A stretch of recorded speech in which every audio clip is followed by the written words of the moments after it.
మనకి వృత్తాంతాలు చిన్నివిగా ఉంటాయి, కానీ జీవితాన్ని ఎలా సుగమం చేసుకోవాలో, ఒక లక్ష్యం ఎలా పెట్టుకోవాలో, పెట్టుకుని జీవితంలో ఎలా పైకి రావాలో, లక్ష్యం పెట్టుకోవడం చాలా తేలికండి. లక్ష్యమునందు శుద్ధితో నడవడానికి చాలా కష్టం. దానికి ఇక్కడ కలేజా ఉండాలి, ఇక్కడ ధైర్యం ఉండాలి, దానికి చాలా పూనిక ఉండాలి. ఆ పూనిక మీకు లేదనుకోండి, తొట్టుపాటు వచ్చేస్తుంది, వైక్లభ్యం వచ్చేస్తుంది, ప్రతి చోట మీ అడుగు తడబడిపోతుంది. కారణం ఏంటి? ఇక్కడ లేదు, ఆ పూనిక లేదు.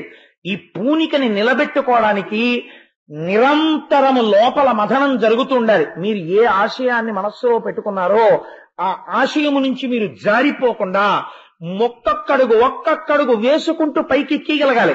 అలా వెళ్ళిపోవాలంటే జారుడు మెట్ల మీద కాళ్ళు పడకుండా పట్టుకోవాలి. అలా పట్టుకోవాలంటే మీకు వచ్చిన అవకాశం మీ ఆశయాన్ని ఇంకా పెంచేదై ఉండాలి, జారిపోయేది కాకూడదు. కృష్ణ భగవానుడి యొక్క లీలల గురించి, కృష్ణ భగవానుడు చేసినటువంటి అనేకమైన విశేషముల గురించి మీకు చెప్పి ఉన్నాను. అందుచేత ఇవాళ నేను బలరాముడి యొక్క లీలల గురించి ఒక 2 మాటలు చెప్పాలి అనుకుంటున్నాను.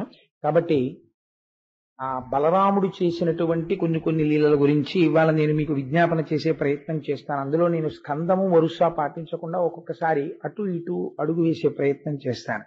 నాకు ఈ కోరిక ఎందుకు పుట్టిందంటే, నిన్న దశావతారాల్లో బలరాముడిని చూసిన తర్వాత అయ్యో బలరాముడి గురించి నేను ఒక 2 మాటలు చెప్తే బాగుండేమో అని అనిపించింది. అందుకని ఇవాళ ఆ సబ్జెక్ట్ తీసుకునే ప్రయత్నం చేస్తున్నాను.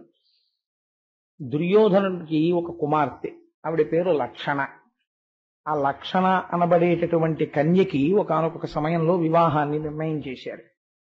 నిర్ణయం చేస్తుంటే రాజుల యొక్క కుమార్తెల్ని వివాహం చేసుకోవడం అంటే ఎవరైతే వాళ్ళు వీర్యశుల్కలుగా కూడా ప్రకటిస్తూ ఉంటారు, అంటే వాళ్ళు నిర్ణయించినటువంటి ఆ పణముగా దీన్ని పెడతారో, అనగా రామచంద్రమూర్తి ఒక శివధనస్సుని ఎక్కుపెట్టి సీతమ్మ తల్లిని వివాహం చేసుకున్నటువంటి రీతిలో ఒక్కొక్కసారి వీర్యశుల్కగా ప్రకటింపబడినటువంటి కన్యని రాజులు చేపడుతుంటారు. తమ యొక్క వీరత్వాన్ని ప్రకటించి కూడా ఆడపిల్లని చేపడుతుంటారు. అలా కృష్ణ పరమాత్మ యొక్క కుమారుడైనటువంటి సాంబుడు దుర్యోధనుడి కుమార్తె అయినటువంటి లక్షణ వివాహం జరుగుతుండగా తన వీరత్వాన్ని ప్రకటించి ఆమెని తీసుకుని ద్వారకానగరం వైపుకి వచ్చేస్తున్నాడు. వచ్చేస్తుంటే దుర్యోధనుడు, మన దగ్గర ఉండేటటువంటి బలగాలు సామాన్యమైనటువంటి బలగాలు కావు, కాబట్టి వెంటనే భీష్మ ద్రోణ కర్ణ కృపాచార్యుల వంటి అతిరథ మహారథులు ఉన్నటువంటి సేనా విభాగం మంది, ఇటువంటి వాళ్ళున్న చోట దుర్యోధనుడి కుమార్తె అయినటువంటి లక్షణని ఆ సాంబుడు తీసుకెళ్లడం, దాన్ని మనం ఉపేక్షించడం తగని పని, కాబట్టి అందరూ సైన్యంతో వెళ్లి ఆయన్ని ప్రతిఘటించండి అన్నాడు.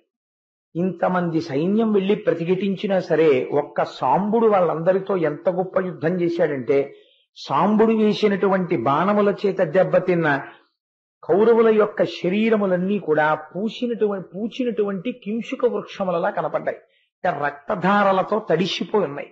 అటువంటి యుద్ధం చేశాడు. ఆ సాంబుణ్ణి ఓడించలేక అందరి వీరులు కలిసి ఏకకాలమునందు అభిమన్యుడి మీద దాడి చేసినట్టుగా వచ్చి సాంబుడి మీద పడ్డారు. పడి ఆయన ధనస్సు విరిచేసి, ఆయన అశ్వములను కూలత్రోసి, ఆయన సారథిని నిర్జించి, రథాన్ని పడగొట్టి సాంబుడు తీసుకుపోతున్నటువంటి కన్య అయిన లక్షణని ఇద్దరిని బంధించి తీసుకొచ్చి దుర్యోధనుడికి అందజేశారు.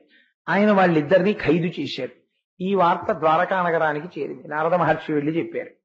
చెబితే వెంటనే కృష్ణ భగవానుడు సర్వసైన్యములతోటి కూడా దుర్యోధనుడి మీద యుద్ధానికి బయలుదేరుతున్నాడు.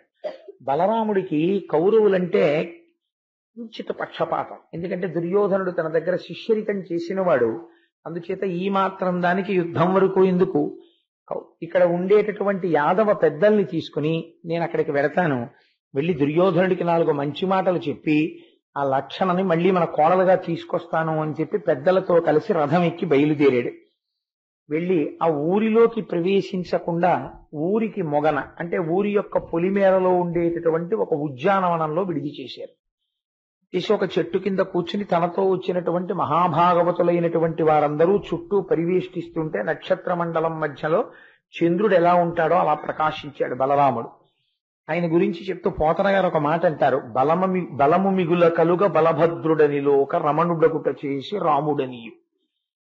బలరాముని యొక్క బలం అంతా ఇంత అని చెప్పలేము, అంతటి మహాబలవంతుడు. అందుచేత ఎప్పుడైతే ఆయన వచ్చి తన దగ్గర ఉండేటటువంటి ఉద్ధవుడిని నిరంతరము కృష్ణ భగవానుడితో ఉంటాడు.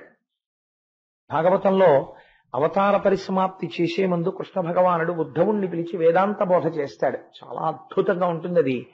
అందుకని ఆ ఉద్ధవుణ్ణి రాయబారిగా పంపారు. పంపితే ఆ ఉద్ధవుడు వెళ్లి ఒక మాట చెప్పాడు. మీ అందరి చేత పూజింపబడవలసినటువంటి వాడైనటువంటి బలరాముడు పెద్దలైనటువంటి వారితో ఇవాళ ఈ పట్టణానికి విచ్చేసి హస్తినాపురానికి దూరంగా ఉన్నటువంటి ఒక ఉద్యానవనంలో విడిది చేసి ఉన్నాడు. కాబట్టి మీరు వెళ్లి ఆయన్ని సేవించవలసింది అని చెప్పాడు. బలరాముడు వచ్చాడని తెలియగానే దుర్యోధనుడు కౌరవ పెద్దల్ని తీసుకుని ఉద్యానవనానికి వెళ్ళాడు. అర్ఘ్యపాద్యాదులు ఇచ్చాడు, వారిని సేవించాడు. కొంతమంది యొక్క ప్రవర్తన చాలా విచిత్రంగా ఉంటుంది. వాళ్ళు సేవించరా అంటే సేవిస్తారు, వాళ్ళు నమస్కారం చేయరా అంటే నమస్కారం చేస్తారు, వాళ్ళు భక్తితో ఉండరా అంటే చాలా భక్తిగా ఉంటారు. కానీ వాళ్ళ ధూర్తతనంలో మాత్రం ఇంత కూడా మార్పు ఉండదు, అంతే ధూర్తతనంతో ఉంటారు. అలాంటి వాళ్ళల్లో దుర్యోధనుడు ఒకడు. చాలా గమ్మత్తుగా ఉంటుంది ఆయన ప్రవర్తన. కాబట్టి అక్కడికి వచ్చి కూర్చొని బలరాముణ్ణి పొగిడాడు. ఇంత సేవించిన తరువాత బలరాముడు అన్నాడు, నా తమ్ముడైనటువంటి కృష్ణ పరమాత్మ యొక్క కుమారుడైన సాంబుడు నీ కుమార్తె అయిన లక్షణని చేపట్టాలని ప్రయత్నం చేస్తుంటే నిగ్రహించి వాళ్ళని ఖైదు చేశావని తెలిసింది. అందుచేత నా కుమారుడు అనగా తమ్ముడు కుమారుణ్ణి కోడల్ని విడిచిపెట్టి నాతో పంపు అని అడిగాడు. అడిగితే వెంటనే దుర్యోధనుడు మాట్లాడిన మాట ఎంత చిత్రంగా ఉంటుందో చూడండి. చాలా ఆశ్చర్యంగా ఉంటుంది. కొంతమంది చాలా స్నేహంగా ఉంటారు, చాలా పెద్దరికాన్ని గౌరవించిన వారిలే ఉంటారు. కానీ ఒక్కొక్క సందర్భంలో వాళ్ళ ప్రవర్తన చూస్తే వీళ్ళు గౌరవంగా ప్రవర్తిస్తారనుకోవాలా, లేకపోతే అసలు సహజంగా చాలా మౌఢ్యం ఉన్న వాళ్ళు అనుకోవాలా అన్నది అర్థం కాదు. ఆ దుర్యోధనుడి ప్రవర్తన ఎలా ఉంటుందో చూడండి. అను మాటలు విని కౌరవ జననాయకుడు ఆత్మన లిగి చాలు బురే ఏమనగలదు కలగతి చక్కన కాలం తొడుగు పాదుకలు తలకెక్కెన్ అన్నాడు.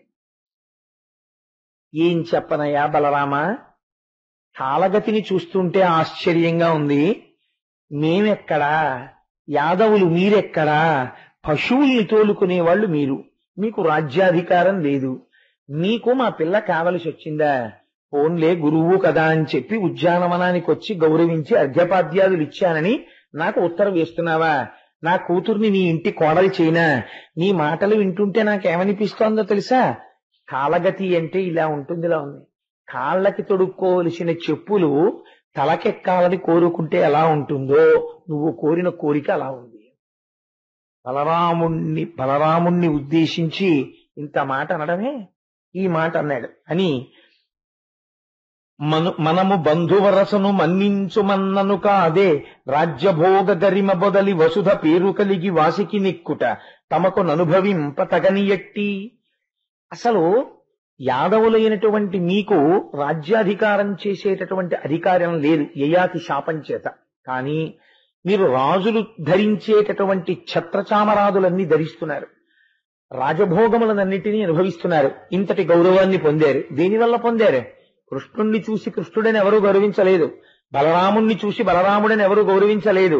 ఎందుకు గౌరవిస్తున్నారో తెలుసా? కౌరవులతో మీకు సంబంధం ఉంది కాబట్టి, ఏదో దుర్యోధనుడి గురువు గారని మాతో కొంత బంధుత్వం ఉంది కాబట్టి మిమ్మల్ని గౌరవిస్తున్నారు. మమ్మల్ని బట్టి గౌరవిస్తుంటే రాను రాను ఆ గౌరవాన్ని పక్కన పెట్టి మాతోనే వియ్యం అందాలన్నంత కోరిక పుట్టిందే నీకు. కాబట్టి ఇది జరిగేటటువంటి పని కాదు, మీ హద్దులో మీరుండడం మంచిది అన్నాడు. ఈ మాట అనగానే అని వెళ్ళిపోయాడు దుర్యోధనుడు. అక్కడ ఉండలేదు మాట వినడానికి. అది ఆశ్చర్యం. బలరాముడు చెప్పినటువంటి జవాబు వినడానికి కూడా ఆయన లేడు. ఇంకా నీతో మాట్లాడేది ఏమిటని వెళ్ళిపోయాడు. వెళ్ళిపోతే బలరాముడు అక్కడున్న కౌరవ పెద్దల్ని చూసి అన్నాడు, ఒంటికి మదం ఎక్కడం అనేటటువంటి దానికి ఉదాహరణ చూడాలంటే ఇదే. దుర్యోధనుడి యొక్క మాట తీరు కౌరవ పెద్దలైనటువంటి మీరు చూశారు కదా. ఎవరి వలన ఎవరికి గౌరవం కలిగింది, ఎవరి వలన ఎవరికి గౌరవం కలిగిందో నేను చెప్తాను వినండని. తన వలన గౌరవం కలిగింది అనడు. పెద్దవాడైన బలరాముడి దగ్గర ఉన్న గొప్పతనం కృష్ణుడి గురించి మాట్లాడుతున్నాడు ఆయన. ఆయన అంటాడు, ఏ దేవు భృత్యులై ఇంద్రాది దిక్పాలవరులు భజింతురు వరుసతోడ ఏ దేవు మందిరం వేపారు దేవత తరుసభా విభవ సుందరత చెంది ఏ దేవు పదయుగం వేప్రొద్దు సేవించు అఖిల జగన్మాతయైన లక్ష్మి ఏ దేవు చారు సమిద్ధ కళాంశ సంభవులము పద్మజ భవులు నేను అట్టి దేవుండు దుష్ట సంహారకుండు హరిముకుందుండు పంపు సేయంగ నొప్పు ఉగ్రసేనుని రాజ్య సమగ్ర గరిమ దార ఇచ్చిన దటతలంప. ఎంత గొప్ప మాట అన్నాడో చూడండి. ఏ కృష్ణ భగవానుడి దగ్గరికి వచ్చి నరకాసురుణ్ణి వధించాలి అని అనుకున్నప్పుడు ఇంద్రాది దేవతలు వచ్చి స్తోత్రం చేస్తారో, దేవేంద్రుడంతటి వాడు కూడా ఇవాళ భూలోకంలో తిరుగుతున్నా సరే కృష్ణుడంటే సాక్షాత్తు శ్రీమన్నారాయణుడేనని గౌరవించి భజించి స్తోత్రం చేస్తున్నాడో, ఏ పరమేశ్వరుని యొక్క మందిరము, ఏ కృష్ణ పరమాత్మ యొక్క భవనము, కల్పవృక్షముల యొక్క తోటయో, అక్కడికి వచ్చినటువంటి వాళ్ళ కోరిక తీరకపోవడం అన్నది ఉండదో, ఏ మహాత్ముడి యొక్క కను సైగ చేత అందరి కోరికలు తీరుతాయో, ఏ పరమేశ్వరుడి యొక్క పాద యుగళిని ప్రతినిత్యము సేవించాలని లక్ష్మీదేవంతటిది తాపత్రయపడుతుందో, నిరంతరము సేవిస్తోందో, ఏ పరమేశ్వరుని యొక్క అంశభూతముగా నేను చతుర్ముఖ బ్రహ్మ వంటి వారము జన్మించామో, అట్టి పరమేశ్వరుడు దుష్ట సంహారకుడైనటువంటి శ్రీకృష్ణ పరమాత్మ యొక్క గొప్పతనం చేత ఇవాళ ఉగ్రసేనుడు రాజ్యం చేస్తూ ద్వారకా నగరాన్ని ఎలగలుగుతున్నాడు. అది పరమ యథార్థం. ఎందుచేత అంటే జరాసంధుడు యుద్ధానికి వచ్చినప్పుడు నిజంగా మధురా నగరంలోనే ఉంటే అక్కడ ఉన్నటువంటి వాళ్ళు చాలా మంది నిహతులు కావాలి. కానీ తనకుండేటటువంటి యోగశక్తి చేత, మాయాశక్తి బలం చేత ఒక ఆవు ఒక దూడకి కూడా ప్రాణ నష్టం వాటిల్లకుండా సముద్ర గర్భంలో మయుడి చేత ద్వారకానగర నిర్మాణం చేయించి అక్కడికి వాళ్ళని పంపించేసి రక్షించినటువంటి మహానుభావుడు కృష్ణ పరమాత్మ. అటువంటి కృష్ణ పరమాత్మ వలన ద్వారకానగరమునకు, మా రాజ్యమునకు, ఉగ్రసేనునకు వైభవం వచ్చింది. కానీ ఇవాళ దుర్యోధనుడు అంటున్నాడు, ఆ కృష్ణుడి వలన కాదుట మాకు వైభవం, దుర్యోధనుడితో బంధుత్వం వల్ల మాకు ఇంతటి వైభవం వచ్చిందిట. ఇంతటి దుర్మార్గంగా మాట్లాడేటటువంటి వాడికి తగిన బుద్ధి చెప్పి తీరాలి. ఇటువంటి వాడికి నోటితో చెప్తే తలకెక్కదు. వీడికి ఎటువంటి చేష్టితము చెయ్యాలో ఆ చేష్టితమును చేసి చూపిస్తే వీడి తలకెక్కినటువంటి పొగరు కిందకి దిగుతుంది అని లేచి గంగానది ఒడ్డుకెళ్ళి ఈ హస్తినాపురాన్నంతటినీ కూడా మేడలతో, మిద్దెలతో, ఉద్యానవనాలతో నా నాగలితో పట్టి లాగి తీసుకెళ్లి గంగానదిలో కలిపేస్తానన్నాడు. కలిపేస్తానని తన నాగలిని ఆ హస్తినాపురం నేల లోపలకంతా గుచ్చి లాగాడు. లాగితే సముద్రంలో పడవ తరంగాలకి ఇలా పైకి తేలినట్టు ఇన్ని రాజసౌధములతో, ఉద్యానవనములతో ఉండేటటువంటి హస్తినాపురం అలా పైకి లేచింది. లేచి గంగానదిలోకి లాగేస్తున్నాడు. లాగేస్తుంటే అంతఃపురం కదిలింది. ఏమైందని అడిగాడు. ఏమైంది ఏమిటి? నువ్వు అన్న మాటకి బలరాముడు నాగలికి తగిలించి హస్తినాపురాన్ని గంగలో కలుపుతున్నాడు అన్నాడు. ఇప్పుడు భీష్మ, ద్రోణ, కృపాచార్యుల వంటి పెద్దలందరినీ తీసుకుని పరుగు పరుగును వచ్చాడు. మహాపురుషులు సాధారణంగా ఎలా ఉంటుందంటే తామేమి చేత కాని వారిలా, తాము ఒకరిని ఆశ్రయించవలసిన వారిలా ముందు అవతల వారికి చాలా గౌరవం ఇచ్చి చాలా పెద్దరికంతో ప్రవర్తిస్తారు.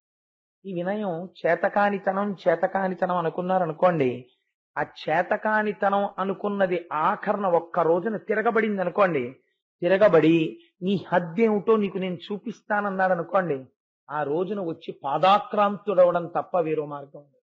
ఆ స్థితి ఎవరూ తెచ్చుకోకూడదు. ఆ తెంపరితనం మంచిది కాదు. జీవితంలో మనకి లీల చూపిస్తుంది. బలరాముడు వచ్చి ఊరు బయట కూర్చున్నాడు కదా, ఉద్యానవనంలో కూర్చున్నాడు కదా, అందుకని చెప్పి మనం వెళ్ళి ఏం మాట్లాడితే మనకి చెల్లదు. ఆ యాదవులు మన ఏం చేస్తారు, మనకి భీష్ముడున్నాడు, ద్రోణుడున్నాడు, ఈయన బలం నమ్ముకుని యుద్ధం చేసేవాడా? ఎప్పుడు యుద్ధం చేసినా భీష్మాచార్యుల వారి మీద, ద్రోణాచార్యుల వారి మీద నమ్మకమే. ఆ కురుక్షేత్ర యుద్ధం జరిగినప్పుడు ప్రతిరోజు మహానుభావుడు భీష్మాచార్యుల వారి జీవిత చరిత్ర చదువుతుంటే, నిజంగా భీష్మ పర్వం చదువుతుంటే కళ్ళమ్మ నీళ్లు వస్తాయి. ప్రతిరోజు నిందించేవాడు. యుద్ధం చేసి వచ్చిన తర్వాత, నిన్ను నమ్ముకుని యుద్ధం చేశాను, ఎంతమందిని చంపావు, ఏం చేశావు, స్వచ్ఛంద మరణం వరం ఉంది, ఒక అర్జునుడిని చంపలేవా, ఓ ధర్మరాజుని చంపలేవా, నువ్వు పక్షపాతివి, మాతో ఉంటావు, వాళ్ళతో తిరుగుతావు, ఇన్ని మాటలు అనేవాడు. వృద్ధుడైపోయి ఇంతమందిని పెంచి పెద్ద చేసినందుకు తను తిరిగి ఎవరికైనా చెప్పుకోవడానికి కూడా ఎవ్వరూ లేక పాపం ఎంత దుఃఖపడ్డాడో భీష్మాచార్యుల వారు. అంతటి తెంపరితనం, జీవితం అంతా ఒకటే తెంపరితనం దుర్యోధనుడి. ఎప్పుడూ అవతల వారిని అధిక్షేపించి మాట్లాడటమే. ఆ మాట ఎంత ప్రమాదాన్ని తీసుకొస్తుందో చూపిస్తున్నారు. మాటల చేత దేవతలు మన్నన చేసి వరంబులిత్తురున్. ఈ చేసిన పని ముందే చేస్తే గొడవ వదిలిపోతుందిగా. ముందే బలరాముడికో నమస్కారం చేస్తే వదిలిపోదు. ఇప్పుడు భీష్మ ద్రోణ కృపాచార్యుల వంటి పెద్దలందరినీ తీసుకుని ఆయన దగ్గరికి పరిగెత్తి ఇప్పుడు స్తోత్రం మొదలెట్టాడు. ఎంత చిత్రమైన స్తోత్రం! నువ్వు సృష్టికర్తవి, స్థితికర్తవి, ప్రళయకర్తవి, నువ్వు పరమాత్మవి, నువ్వు సాక్షాత్తు కృష్ణ పరమాత్మ యొక్క అన్నగారివి, నువ్వు అనంతుడవు, నువ్వు తలుచుకుంటే చెయ్యనిదేముంది? మా జీవితాలన్నీ పరాధీనములు నీ పాదముల దగ్గరున్నాయి. మహాత్మా, మీరు కోపం తెచ్చుకుంటే ఈ బ్రహ్మాండాలన్నింటినీ లయం చేసేయగలరు, అంతటి శక్తివంతులు. నా తప్పు మన్నించండి. పెద్దలకు ఉండేటటువంటి లక్షణం ఏమిటంటే, పిన్నలు కోపగిస్తే పెద్దలు ఔదార్యంతో క్షమిస్తారు కదా, అందుకని నన్ను మన్నించండి అన్నప్పుడు వెళ్ళి కాళ్ళ మీద పడ్డాడు. కాళ్ళ మీద పడితే ఆ నాగలితో అప్పటికి పైకి తీసేస్తున్నాడు హస్తినాపురాన్ని. మహానుభావుడు.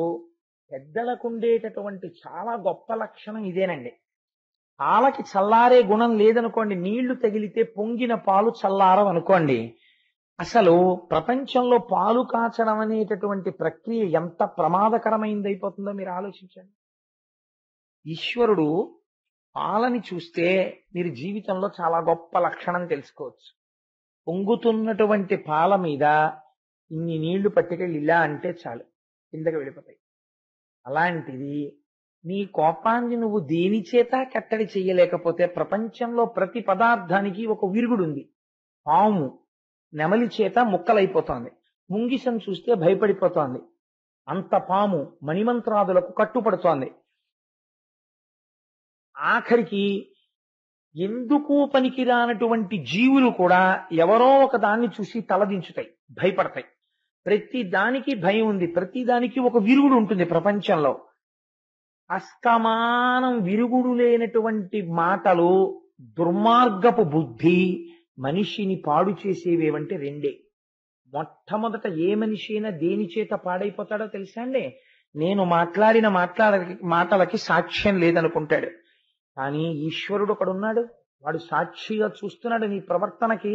నువ్వు ఎప్పుడెప్పుడు ఏం మాట్లాడుతున్నావో, ఎంతమంది చూస్తుండగా ఏం మాట్లాడుతున్నావో, ఎవరు చూడనప్పుడు ఏం మాట్లాడుతున్నావో చూసేవాడు ఉన్నాడు. వాడి చూపు నుంచి నువ్వు తప్పుకోలేవు. వాడు ఒకనాడు కోపగిస్తాడు, వాడు కన్నెర్ర చేస్తాడు, ఆనాడు పతనం అయిపోతావు, పాడైపోతావు, దెబ్బతింటావు. ఆ స్థితి తెచ్చుకోకూడదు. ఈశ్వరుడు లోపల ఉన్నాడు అన్న భయం నీకుంటే సత్యానికి కట్టుపడతావు. ఆ భయం పక్కన పెట్టేశారనుకోండి, పతనం వచ్చేస్తుంది. ఇది పాలంతటివి పొంగితే నీళ్లు చల్లితే చల్లారతాయి. ఈ కోపాన్ని చల్లార్చుకోవడానికి కూడా ఒక విరుగుడు ఉండాలి, నీకు ఒక నియమం ఉండాలి. నేను ఎంత కోపంలో ఉన్నా నా దగ్గరికి వచ్చి ఇలా ఎవడైనా అన్నాడా, వెంటనే విడిచిపెట్టేస్తాను నా కోపాన్ని. ఏదో ఒక హద్దు ఉండాలి నీ కోపానికి. నీ కోపానికి హద్దు లేకపోతే అవతలవాడు పాడైపోవడం మాట దేవుడెరుగు. ముందు పాడైపోయేది ఎవడు? క్రోధకృత్కర్త విశ్వబాహుర్మహీధర. తన కోపమే తన శత్రువు, తన శాంతమే తనకు రక్షదయ చుట్టంబౌ, తన సంతోషమే స్వర్గము అని. ఎవరి సంతోషం వారికి స్వర్గం, ఎవరి కోపం వారికి శత్రువు. ఏమైపోయింది? ఈ కోపం పడ్డాడు, నా అంతటి వాడు లేడనుకుని వెనక్కి వెళ్ళాడు. ఒక్కసారి నాగలికి హస్తినాపురాన్ని గుచ్చేటప్పటికి పరిగెత్తుకొచ్చి ఇంత స్తోత్రం చేశాడు. స్తోత్రం చేసి అనేక కానుకలిచ్చి లక్షణని సాంబుణ్ణి రథమెక్కించి, మీలాంటి వియ్యాల వారు దొరకడం మా అదృష్టం మహానుభావ. బలరాముడితో వియ్యమందడం అంటే మాటలా? కృష్ణ పరమాత్మతో వియ్యమందడం అంటే మాటలా? మా జన్మలు సఫలములయ్యాయి. కృష్ణ పరమాత్మకి నేను వియ్యంకుణ్ణి అయ్యాను, నేను ఎంత అదృష్టవంతుణ్ణి అన్నప్పుడు రథం ఎక్కి పంపించాడు. అప్పటి నుంచి ఇప్పటి వరకు కూడా మీకు గమ్మత్తు ఏమిటో తెలుసా అండి? జీవితంలో ఈ విషయాన్ని బాగా జ్ఞాపకం పెట్టుకో అని చెప్పడం కోసమని హస్తినాపురం దక్షిణం వైపు ఎత్తుగా ఉంటుంది, ఉత్తరం వైపు పల్లంగా ఉంటుంది. ఎందుకని అంటే బలరాముడు ఆనాడు ఆ యుగంలో ఎత్తింది అలాగే ఉండిపోయింది. ఎందుకంటే సమస్త మానవాళికి ఒక పాఠం చెప్పడానికి. నోరు ఉంది కదా అని తెంపరి బుద్ధితో మాట్లాడేస్తే తర్వాత దుర్యోధనుడికి భీష్ముడు ద్రోణుడు ఉన్నాడు కాబట్టి ఎదురు నిలబడి తీసుకొచ్చారు. మహాపురుషులు ఉన్నారనుకోండి ఇంట్లో, వెనకవాడు ఆగడం చేసినా వాడు ఇలా పెట్టుకుని వచ్చాడు అనుకోండి చేతులు, పరమాత్మ కూడా లొంగిపోతాడు. మీకు అందుకే ఒక భాగవతులు ఇంట్లో పుట్టారనుకోండి, అందుకే 7 తరాలు అటు ఇటు చూడండి పిల్లనిచ్చేటప్పుడు అంటారు. ఎందుకు అడుగుతారో తెలుసండి ఆ మాట, 7 తరాలు అటు ఇటు చూడండి అని. 7 తరాలు అటు ఇటు చూస్తే ఆస్తి ఎంత ఉందని కోసం చూడరు. ఆయన ఒక మహాపురుషుడు అనుకోండి, ఆయన ఒక పరమ భాగవతుడు. కష్టం వచ్చినా సుఖం వచ్చినా ఈశ్వరుడితో జీవితాన్ని ముడిపెట్టుకోవడం అలవాటు చేసుకున్నవాడు. అటువంటి మహాపురుషుడు ఆ ఇంట్లో జన్మిస్తే ఆయన తర్వాత 3వ తరం నడుస్తోంది అనుకోండి, మునిమనవడు. ఇప్పుడు ఈ మునిమనవడికి పుత్రశోకం ఇవ్వవలసినటువంటి అవసరం వచ్చింది జాతకంలో. పరమాత్మ ఆ ఫలితాన్ని ఇచ్చేటప్పుడు ఆలోచిస్తారట. ఇప్పుడు వీడికి పుత్రశోకం ఇస్తే వీడికి 3 తరాల పైన వాడు ఉన్నాడు. వాడు పితృలోకంలో నా 3వ తరంలో ప్రమాదం వచ్చిందని వాడు బాధపడతాడు. వాడు బాధపడడానికి వీలు లేదని వాడి కోసమని వీడిని తప్పిస్తాడు. అందుకే ఒక్క మహాపురుషుణ్ణి 7 తరాలు అటు ఇటు చూసి సంబంధం కలుపుకోండి అంటారు. కారణం ఏంటి? ప్రహ్లాదుడు చేసినటువంటి పుణ్యానికి ప్రహ్లాదుని యొక్క కుమారుడైనటువంటి ప్రహ్లాదుని యొక్క వంశంలో జన్మించినటువంటి బలిచక్రవర్తి జోలికి శ్రీమన్నారాయణుడు వెళ్ళలేదు. దానం అడిగాడు తప్ప ఇలా చెయ్యి చాపి ఆయన జోలికి మాత్రం వెళ్ళలేదు. బలిచక్రవర్తి కుమారుడు బాణాసురుడు. అందుకే ప్రహ్లాదుడి మొహం చూసి బాణాసురుడి జోలికి వెళ్ళలేదు. బాణాసురుణ్ణి 4 చేతులతో విడిచిపెట్టి ఎవ్వరికైనా ఇచ్చాడండి అటువంటి వరాన్ని. అంత ఔద్ధత్యాన్ని చూపిస్తే 996 చేతులు నరికేసి 4 చేతులతో వదిలిపెట్టి నీకు జరామరణములు లేవు కైలాసంలో శివుణ్ణి సేవించుకోని వదిలేశాడు. ఎందుకు వదిలాడు? బాణాసురుడి పైన ఉన్న ప్రహ్లాదుడిని చూశాడు. కనీసం ఒక్కడైనా నియమంతో మాట్లాడడం, సాత్వికమైనటువంటి మాట, చక్కటి అందమైన మాట, ఇక్కడ తాను ఏది నమ్ముతున్నాడో అదే మాట్లాడగలిగినటువంటి మాట, అటువంటి మాట మాట్లాడడం, కోపం వచ్చినప్పుడు ఆ కోపాన్ని మళ్ళీ ఉపసంహారం చెయ్యగలిగినటువంటి లక్షణం ఉండడం. ఈ 2 లేకుండా నోరుంది కదా అని మాట్లాడేస్తుండడం, నోరుంది కదా అందుకని కష్టం వస్తే మళ్ళీ పరిగెత్తి స్తోత్రం చేసేస్తూ ఉండడం. మాట్లాడినప్పుడు శుద్ధి లేదు, స్తోత్రం చేసినప్పుడు శుద్ధి లేదు. వాడు స్తోత్రం చేశాడని మీరు నమ్మచ్చు అనుకుంటున్నారేమో, వాడిని నమ్మడానికి వీల్లేదు. వాడు ఏదో ప్రయోజనం కోసం స్తోత్రం చేస్తాడు. వాడు విమర్శించాడని మీరు బాధపడతారేమో, వాడికి కడుపు అక్కసొస్తే విమర్శిస్తాడు. వాడి విమర్శకి విలువ లేదు, వాడి స్తోత్రానికి విలువ లేదు. ఎందుకు లేదు? వాడికి ఇక్కడ శుద్ధి లేదు. ఇక్కడ శుద్ధి లేని వాడి స్తోత్రానికి కానీ, వాడి స్తుతికి కానీ, వాడి పొగట్టకి కానీ, వాడి విమర్శకి కానీ రెండింటికి విలువ లేదు. 2 0 పక్కన పెట్టేస్తారు పెద్దలు. ఎందుకు పెట్టేస్తారు? నీకు చిత్తశుద్ధి లేదు కనుక. ముందు చిత్తశుద్ధి తెచ్చుకుంటే నోటి వెంట వచ్చినటువంటి మాటకి గౌరవం ఉంటుంది. కాబట్టి నీ జీవితాన్ని మార్చుకోవడం జాగ్రత్తగా నేర్చుకో, హస్తినాపురాన్ని చూసి తెలుసుకో అని మనకి లీల చాలా చిన్నగా ఉంటుంది. కానీ ఇందులో ఒక మహోత్కృష్టమైనటువంటి రహస్యాన్ని, మనకందరికీ పనికొచ్చేటటువంటి సందేశాన్ని వివరణ చేశారు. ఇటువంటిదే బలరాముడు చాలా ఆశ్చర్యకరమైనటువంటి లీల. ఎవరిని చంపేశాడో తెలుసా అండి? బలరాముడు సూతుడిని చంపేశాడు. ఎవరు సూతుడు? పురాణాలు చెప్తుంటాడు మహానుభావుడు. సత్వగుణానికి పేరిన్నిక కన్నవాడు. మీరు ఏ పురాణం చదవండి, వినాయక వ్రత కల్పం దగ్గర నుంచి ఏది చదవండి, నైమిషారణ్యమునందు శౌనకాది మహర్షులకు సూతుడు ప్రవచనంబు చేయుచు అని వస్తుంది. సూతుడు ఎప్పుడైనా ఎవరినో చంపేశాడనో, లేకపోతే సినిమా టికెట్లు బ్లాక్ లో అమ్మేశాడనో, సైకిల్ ఎత్తుకుపోయాడనో అలా ఏమి ఉండవు సూతుడి మీద. సూతుడు ఎప్పుడు చెప్పినా భగవత్కథ చెప్తాడు. భగవత్కథ చెప్పుకునే సూతుడిని బలరాముడు చంపేయడం ఏమిటి అంటే, ఇంత మహాత్ముడు కూడా ఒకనాడు కోపాన్ని నిగ్రహించుకోకపోతే ఎంత పొరపాటు జరిగిపోతుందో చూపిస్తారు. ఎంత ఆశ్చర్యకరంగా ఉంటాయో చూడండి లీలలు. మహాపురుషులైన వారైతే దిద్దుకోగలుగుతారు, దిద్దుబాటును అడుగుతారు. దుర్యోధనుడు లాంటి వాడు అడగడం. ఇంతే తేడా. వాడికి భీష్మద్రోణులు చెప్పారు, హస్తినాపురం గంగలో కలుపుతున్నారు కాబట్టి వచ్చాడు. నా తప్పని వాడు రాలేదు దుర్యోధనుడు. బలరాముడు అలా కాదు, నాది తప్పు అంటాడు. అది తేడా. ఇలా ఉండడం చేత మీరు పెరుగుతారండి. చాలా మంది దగ్గర నేను ఇవాళ ఒక గుణం చూస్తున్నాను. ఎస్పెషల్లీ నేను ఇలా అన్నానని మీరు అనుకోవద్దు, అది సంస్కృతిలో వచ్చేస్తున్నటువంటి తేడా ఏమో నాకు తెలీదు. ఇళ్లల్లో వాతావరణం ఎలా ఉంటుందంటే, ఒక తండ్రి తన వల్ల ఒక పొరపాటు జరిగింది అనుకోండి, భార్య ఏమండి మీరు ఇలా చేశారేమి అని అడిగింది అనుకోండి, అవును నాకు తప్పే, నేను అలా అనకుండా ఉండవలసి, అది పొరపాటే, నేను వేరొకసారి అలా అనకుండా చూసుకుంటాను, నాది తప్పే, నేను అలా అనకుండా ఉండవలసింది అని అన్నాడు అనుకోండి. కొడుకు కూడా ఎప్పుడైనా తప్పు చేస్తే అవును నిజమే, నాకు తప్పే నాన్నగారు, నేను అలా చేయకుండా ఉండవలసింది, నేను ఇంకా చెయ్యను నాన్నగారు. మీరు చూడండి, ఇంట్లో పెద్దలు ఎప్పుడూ బుకాయిస్తారు. నాకు ఒక ఆశ్చర్యకరమైన సంఘటన. నేను బీకాం చదువుకునే రోజుల్లో విశాఖపట్నంలో మా పక్క మాటలో ఒక ఆవిడ అద్దెకుండేవారు.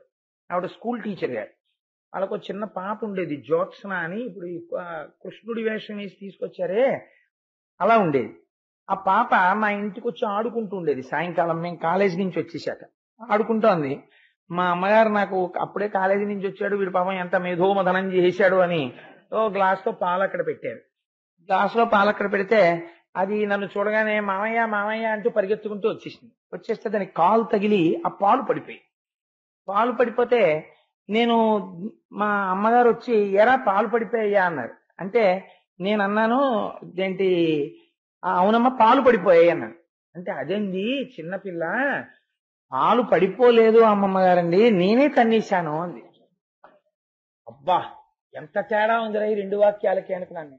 మీరు చూడండి, మనకు అబద్ధం ఎంత అలవాటు అవుతుందంటే, ఒకవేళ నా భార్య అక్కడ ఉండగా పొద్దున్నే కాఫీ ఇస్తే నేను కాఫీ గ్లాసు చూసుకోకుండా చేయి తగిలి పడిపోయింది అనుకోండి, ఏమిటండి అని అనుకోండి, కాఫీ పడిపోయింది అంటాను. కాఫీ ఎందుకు పడిపోతుంది? కాఫీని పడగొట్టేశాను అన్నం అంటే కాఫీ పడిపోయింది, ఎఫెక్ట్ చెప్తాం, రీజన్ చెప్పాం. అంటే అబద్ధం సంస్కృతిలో అంతగా అలుముకుంది. కాఫీ నేను సరిగ్గా చూసుకోకపోవడంలో నా చేయి తగలడం వల్ల పడిపోయింది అన్నాడు అనుకోండి, వాడు లోపల సత్యానికి అలవాటు పడుతున్నాడు, నిజమే చెప్పడానికి ప్రయత్నం చేస్తున్నాడు, అందుకని అలాగే వస్తుంది. అది కమ్ వాట్ మే, ఏదైనా జరగచ్చు కాక. ఏంటండి పొద్దున్నే కాఫీ పంపేశారు అని అంటే అంది, పొరపాటు కదా, అందుకని చూసుకోలేదు, నా చేయి తగిలితే కాఫీ పడిపోయింది అండం వేరు, కాఫీ పడిపోయింది అండం వేరు, రెండింటికి తేడా లేదండి. కాఫీ పడిపోయింది అండంలో కాఫీ ఎందుకు పడిపోతుంది, రోజు పడిపోతుంది. అబద్ధం అలవాటు అయిపోయింది ఇవాళ. మీరు ఈ స్థితి ఇవాళ దేశంలో మీరు చూడండి, మీరు ఎవరైనా పొరపాటు చేస్తే ఏమయ్యా అలా ఎందుకు చేశామని అడిగారు అనుకోండి, మీకు సాధారణంగా ఆ నిజమేనండి, అది నాకు తప్పే, నన్ను క్షమించండి అని అనరు. అలా అంటే ఆ ఇల్లు, ఆ కుటుంబం గొప్ప సంస్కృతి వైపు నడుస్తున్నట్టు. అలా అనడం చేత అవతల వాడు మిమ్మల్ని చాలా వెర్రివాడి కింద చూశాడు అనుకోండి, చూడనివ్వండి, తప్పులేదు. కానీ నిజమేనండి, నాది పొరపాటు జరిగింది, నేను ఇంకొకసారి ఈ పొరపాటు చేయకుండా నన్ను ఈశ్వరుడు రక్షించి నా బుద్ధిని సక్రమంగా ఉంచాలి అని నేను అన్నాను అనుకోండి, నేను 10 మట్లు ఎక్కినట్టు, మీరు నన్ను అర్థం చేసుకున్నా చేసుకోకపోయినా. కానీ నేను అలా అనలేక బుకాయించాను అనుకోండి, బుకాయించడం అంటే సాధారణంగా ఏం చేస్తామంటే దానికి కారణాలు చెప్తాం. నేను చెయ్యాలని అనుకున్నాను ఏంటి, అప్పుడు ఆ పరిస్థితుల్లో అలా అయిపోయింది, అందుకని చెప్పి అలా చేయవలసి వచ్చింది, అండ్ ఆ పరిస్థితుల్లో నువ్వున్నా అలాగే చేద్దు అంటే, జరిగిన పొరపాటు పట్ల ఇక్కడ ఉంటుంది ఇది పొరపాటే అని వాక్యము చేత వాచికంగా అంగీకరించడానికి ఒప్పుకోడు. అలా అంగీకరించగలిగితే అండి ఉత్తర క్షణం ఈశ్వరుడు దాని వలన వచ్చిన పాపాన్ని తీయడానికి కావలసిన బుద్ధిని ప్రచోదనం చేస్తాడు. అప్పటికప్పుడు బుద్ధిలో ప్రచోదన వస్తుంది, ఆ పాపం అంటకుండా ఉండడానికి కావలసిన ఫలితం. మీరు ఆ కోణంలో అవధరించండి దీన్ని. అంతేకాని ఏదో బలరాముడు ఎక్కడికో వెళ్ళాడు ఏదో చేశాడు అంటే ఎందుకంటే ప్రయోజనం ఏంటి? మీరు ఆ కోణంలో ఒకసారి పరిశీలన చేయండి. భాగవతం అనేది ఇక్కడ దిద్దుకోవడానికి పనికొస్తుంది, ఇల్లు తుడుచుకునే చీపురు కాదు భాగవతం, మనసు తుడవడానికి పనికొచ్చే చీపురు. కాబట్టి నేను చీపురుతో పోల్చాను అని అనుకోకండి, అది హీనోపమానమైన ఒక మంచి పని కోసం నేను ఆ మాట చెప్పాను. కాబట్టి ఒకానొక నాడు నైమిషారణ్యంలో దీర్ఘసత్రయాగం జరుగుతుంటే బలరాముడు ఆ దీర్ఘసత్రయాగం జరుగుతున్నటువంటి నైమిషారణ్యంలోకి ప్రవేశించాడు. అక్కడ సూతుడు పురాణ ప్రవచనం చేస్తున్నాడు. అక్కడ ఉన్నటువంటి పెద్దలందరూ కూడా ఆయన దగ్గర పురాణాన్ని వింటున్నారు. వింటూ ఎప్పుడైతే సూతుడు వచ్చాడు, ఆ వచ్చినటువంటి బలరాముణ్ణి చూశారో ఆ సభలో ఉన్నటువంటి వారందరూ లేచి నిలబడి నమస్కారం చేశారు. ఒక్క సూతుడు మాత్రం లేచి నిలబడి నమస్కారం చేయలేదు. నమస్కారం చేయకపోతే బలరాముడు సభామండపంలోంచి ఇలా ఎదురుగుండా వస్తున్నాడు. వస్తున్నప్పుడు అందరూ లేచి నిలబడ్డారు. లేచి నిలబడగానే సూతుడంటే ఏమిటి, ఆయనకి ఏం పెద్ద ఫిక్స్డ్ డిపాజిట్లను టర్మ్ డిపాజిట్ రిసీట్లు అవి ఉండవు, ఆయన భగవత్కథ అమ్ముకుని ఉంటాడు అంతే సూతుడంటే. బలరాముడు చూశాడు, ఇంతమంది లేచి నిలబడ్డారు, నేను ఒక అవతార ప్రయోజనం కోసమని వచ్చినటువంటి అనంతుణ్ణి, నన్ను చూసి ఇందరు నిలబడ్డారు, ఒక్క సూతుడు మాత్రం నిలబడలేదు. అంటే వీడిని నేను గౌరవించేదేమిటి అన్న భావనలో ఉన్నాడు. కాబట్టి ఇతనికి నేను బుద్ధి చెప్పాలి అనుకున్నాను. దగ్గరగా వచ్చాడు. అక్కడ దర్భలున్నాయి. ఒక దర్భ ఒకటి చేత్తోకి తీసుకున్నాడు. తీసుకుని ఆ దర్భల యొక్క అంచు చాలా పదునుగా ఉంటుంది. బలరాముడి దెబ్బ అంటే మాటలు కాదు కదండి. అందుకని ఆ దర్భలు పెట్టి కంఠం మీద కొట్టాడు.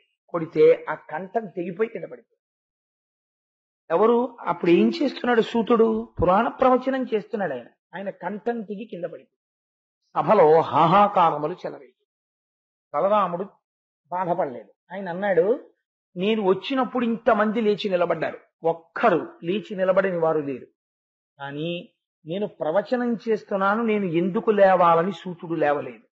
నా పట్ల అధిక్షేపించి ప్రవర్తించాడు కాబట్టి నేను ఆయన యొక్క కంఠాన్ని నరికేశాను అన్నాడు. అంటే అక్కడ ఉన్న వాళ్ళు అన్నారు, ఆ వింటున్న వాళ్ళు, బలరామ, నీ వలన జరగకూడనటువంటి ఘోరమైనటువంటి అపచారము జరిగింది. ఎందుచేత ఆయన లేవలేదో తెలుసా? సూతుడు ధర్మాధర్మ వివక్ష తెలుసున్నవాడు, మహానుభావుడు. ఏది ఎప్పుడు చెయ్యాలో సమయమెరిగి చేయడము తెలుసున్నవాడు. మనస్సు యందు రాగద్వేషములు అంటకుండా భాగవతుల యొక్క భగవంతుని యొక్క సేవ చేసుకునేవాడు. ఆయన లేవకపోవడానికి కారణం నేను చెప్తాం విను. అనగా ఇతనికి బ్రహ్మాసనమిచ్చుట చేసి నీవు చనుదే ఇతడాసనమును దిగడయ్యే ఇంటియ మును నీమతి నిరుగ అర్ధముంకలదెహరి. నీకు తెలియనటువంటి రహస్యాలున్నాయా బలరామా? నీకు తెలియని ధర్మ సూక్ష్మాలున్నాయా? అనగా పాపము లేనివాడా? పాపం ఉంటే కదా ఇలాంటి ఆలోచనలు రావాలి. పాపము లేనివాడివి నీకు ఇలాంటి ఆలోచన వచ్చింది ఏమిటి ఇవాళ? ఏమాశ్చర్యం! ఆయనకి మేము బ్రహ్మాసనం ఇచ్చాం, బ్రహ్మ పదవిని ఇచ్చాం. అందుకని ఆయన బ్రహ్మయ్యై కూర్చుని ఉన్నాడు. బ్రహ్మయ్యై కూర్చుని ఉండగా నువ్వు సభలోకి వచ్చావు. ఎవరు బ్రహ్మగా కూర్చుని ఉన్నాడో అటువంటి వాడు లేచి నిలబడవలసినటువంటి అవసరం లేదు. ఎందుచేత అంటే ఆయన మిగిలిన వారందరి చేత పూజింపబడుతున్నటువంటి పెద్ద ఆసనమునందున్నాడు. అందుచేత ఆయన మాత్రం లేచి నిలబడి నమస్కరించవలసిన అవసరం లేదు. కూర్చుని ఉండొచ్చు. అందుకుని కూర్చున్నాడు సూతుడు యందు దోషం లేదు. కానీ నువ్వేం చేశావు? ఆయనకి మేము బ్రహ్మ పదవినిచ్చాం, బ్రహ్మాసనం వేసి కూర్చోపెట్టామని తెలియక ఆయన కుత్తుకు కోసేశావు. కాబట్టి ఇప్పుడు నిన్ను పాపం పట్టుకుంది. ఇది సామాన్యమైన పాపం కాదు. అటువంటి వాణ్ణి చంపావు. ఇందులో రహస్యాన్ని మీరు గుర్తెరగండి. ఈ పాపం చెయ్యని వాళ్ళు చాలా తక్కువ మంది ఉంటారు. నేను తరచు చూస్తూ ఉంటాను. మనం పేరు వదిలిపెట్టేసి ఒక మాట అంటుంటాం. ఏమనంటే, ఎవరైనా మన ఇంట్లో పూజ చేయించి, ఒక సత్యనారాయణ వ్రతం చేయించి, లేకపోతే మన ఇంట్లో చెయ్యవలసినటువంటి చక్కటి క్రతువులన్నీ చేసేటటువంటి వారు ఉంటారు. వారిని ఏమని పిలుస్తాం? మా ఇంటి బ్రహ్మగారండి అంటాం. ఆయన వచ్చి పూజ చేయించేటప్పుడు ఆయన ఏం చేస్తాం? అయ్యా బ్రహ్మగారు అని పిలుస్తాం. ఆయన ఇంట్లోకి రాగానే మీరు ఆయనకి కాళ్ళు కడుక్కోవడానికి నీళ్ళిచ్చి ఆయన్ని తీసుకొచ్చి ఆయనకి వేసినటువంటి పీట మామూలు పీట కాదు. మీరు ఏం వేశారు? ఆయనకి బ్రహ్మాసనం ఇచ్చారు. అంటే ఇప్పుడు ఆయన పెద్ద చతుర్ముఖ బ్రహ్మగారు ఈ బ్రహ్మాండములకంతటికీ సృష్టికర్తగా ఎలా పెద్దవాడో, వయస్సుతో సంబంధం లేకుండా ఆయన బ్రహ్మాసనం మీద కూర్చునుండగా ఆయన పెద్దవాడు. ఆయన ఏం చేయించాడో అది పూజ అవుతుంది. ఆయన్ని మీరు ఒకసారి ఆ పీట మీద కూర్చోపెట్టిన తర్వాత ఆయన, అమ్మ సత్యనారాయణ వ్రత కథ మీకు నేను టూకీగా చెప్పేస్తాను, అందులో సూక్ష్మం మీరు గ్రహించండి చాలు అని 4 అధ్యాయాల కథని 5 నిమిషాల్లో చెప్పేశారనుకోండి. చెప్పేస్తే ప్రధానమైనటువంటి ఇతివృత్తాన్ని ఆయన ఆవిష్కరించి కథ చెప్పేశారు. నేను చాలా చోట్ల చూస్తుంటాను, చాలా ఇళ్లలో చూస్తుంటాను. ఒక పూజ ఏదో చేయిస్తారు. ఆ ఇంటికి వచ్చినటువంటి వాళ్ళు ఎవరో ఉంటారు, ఆ పూజ చూడ్డానికి వచ్చిన వాళ్ళు అంటారు, ఏమండి మేము మా మామయ్య గారి ఆడబడుచు ఇంటికి మొన్న వెళ్ళాం, వాళ్ళు ఇలా చేయించారు, వాళ్ళు ఇది కూడా నైవేద్యం పెట్టించారు, వాళ్ళు కొబ్బరికాయలన్నీ కొట్టేయాలన్నారు, అధ్యాయానికి 2 కొట్టాలన్నారు, మీరు ఒకటే కొట్టించారే. వెంటనే ఏమవుతుందో తెలుసా అండి? మీరు పూజ చేసిన పుణ్యం రాదు. బ్రహ్మస్థానమునందు కూర్చోపెట్టిన వాణ్ణి అధిక్షేపించి ఆయన చెప్పవలసింది నువ్వు చెప్పవలసింది. ఆయన నడువడి చేత, ఆయన ఉపాసన బలం చేత, ఆయన కూర్చున్న స్థానము వలన మీ పూజ పూర్ణత్వాన్ని పొందేస్తుంది. ఒక్కొక్కసారి వచ్చినటువంటి వాడు మహాపురుషుడై ఉంటాడు. ఆయన ఎంత పూజ చేయించాడు కాదు, ఆయన మీతో రామా రామా రామా అనిపించాడు అనుకోండి, మీకు పూర్ణశక్తి వచ్చేయచ్చు. చెప్పలే. నేను ఇందాక ఆ మాట అంటే నాకు జ్ఞాపకానికి వచ్చింది స్ఫురణకి. మా ఇంటికి సాయంకాలం సుబ్రహ్మణ్య శర్మ గారు వచ్చారు. వారు పరమ గురుభక్తి కలిగినటువంటి వారు వారి గురువు గారైనటువంటి కృష్ణావధానుల గారి గురించి మాట్లాడుతూ ఒక మాట చెప్పారు. కృష్ణావధానుల గారికి షష్ఠి పూర్తి చేసుకునేటటువంటి వయస్సు వచ్చింది, 60 ఏళ్ళు. వస్తే ఇంకా పుట్టినరోజు వచ్చింది అనుకోండి, వస్తే ఆయన దగ్గర వేదం చదువుకున్న వారు, ఆయనకి శిష్యులైన వారు, ప్రశిష్యులైన వారు, ఆయనతో అనుబంధము కలిగిన వారు, ఐశ్వర్యమునందు మితిలేని వారి దగ్గర నుంచి ఎందరో ఉన్నారు. కాబట్టి వారందరూ షష్ఠి పూర్తిని తెలిస్తే పంచల చాపలని అవని ఇవని ఏవో పట్టుకుని వస్తారు కదా. కాబట్టి ఆయన ఎంత చక్కటి పని చేశారో చూడండి.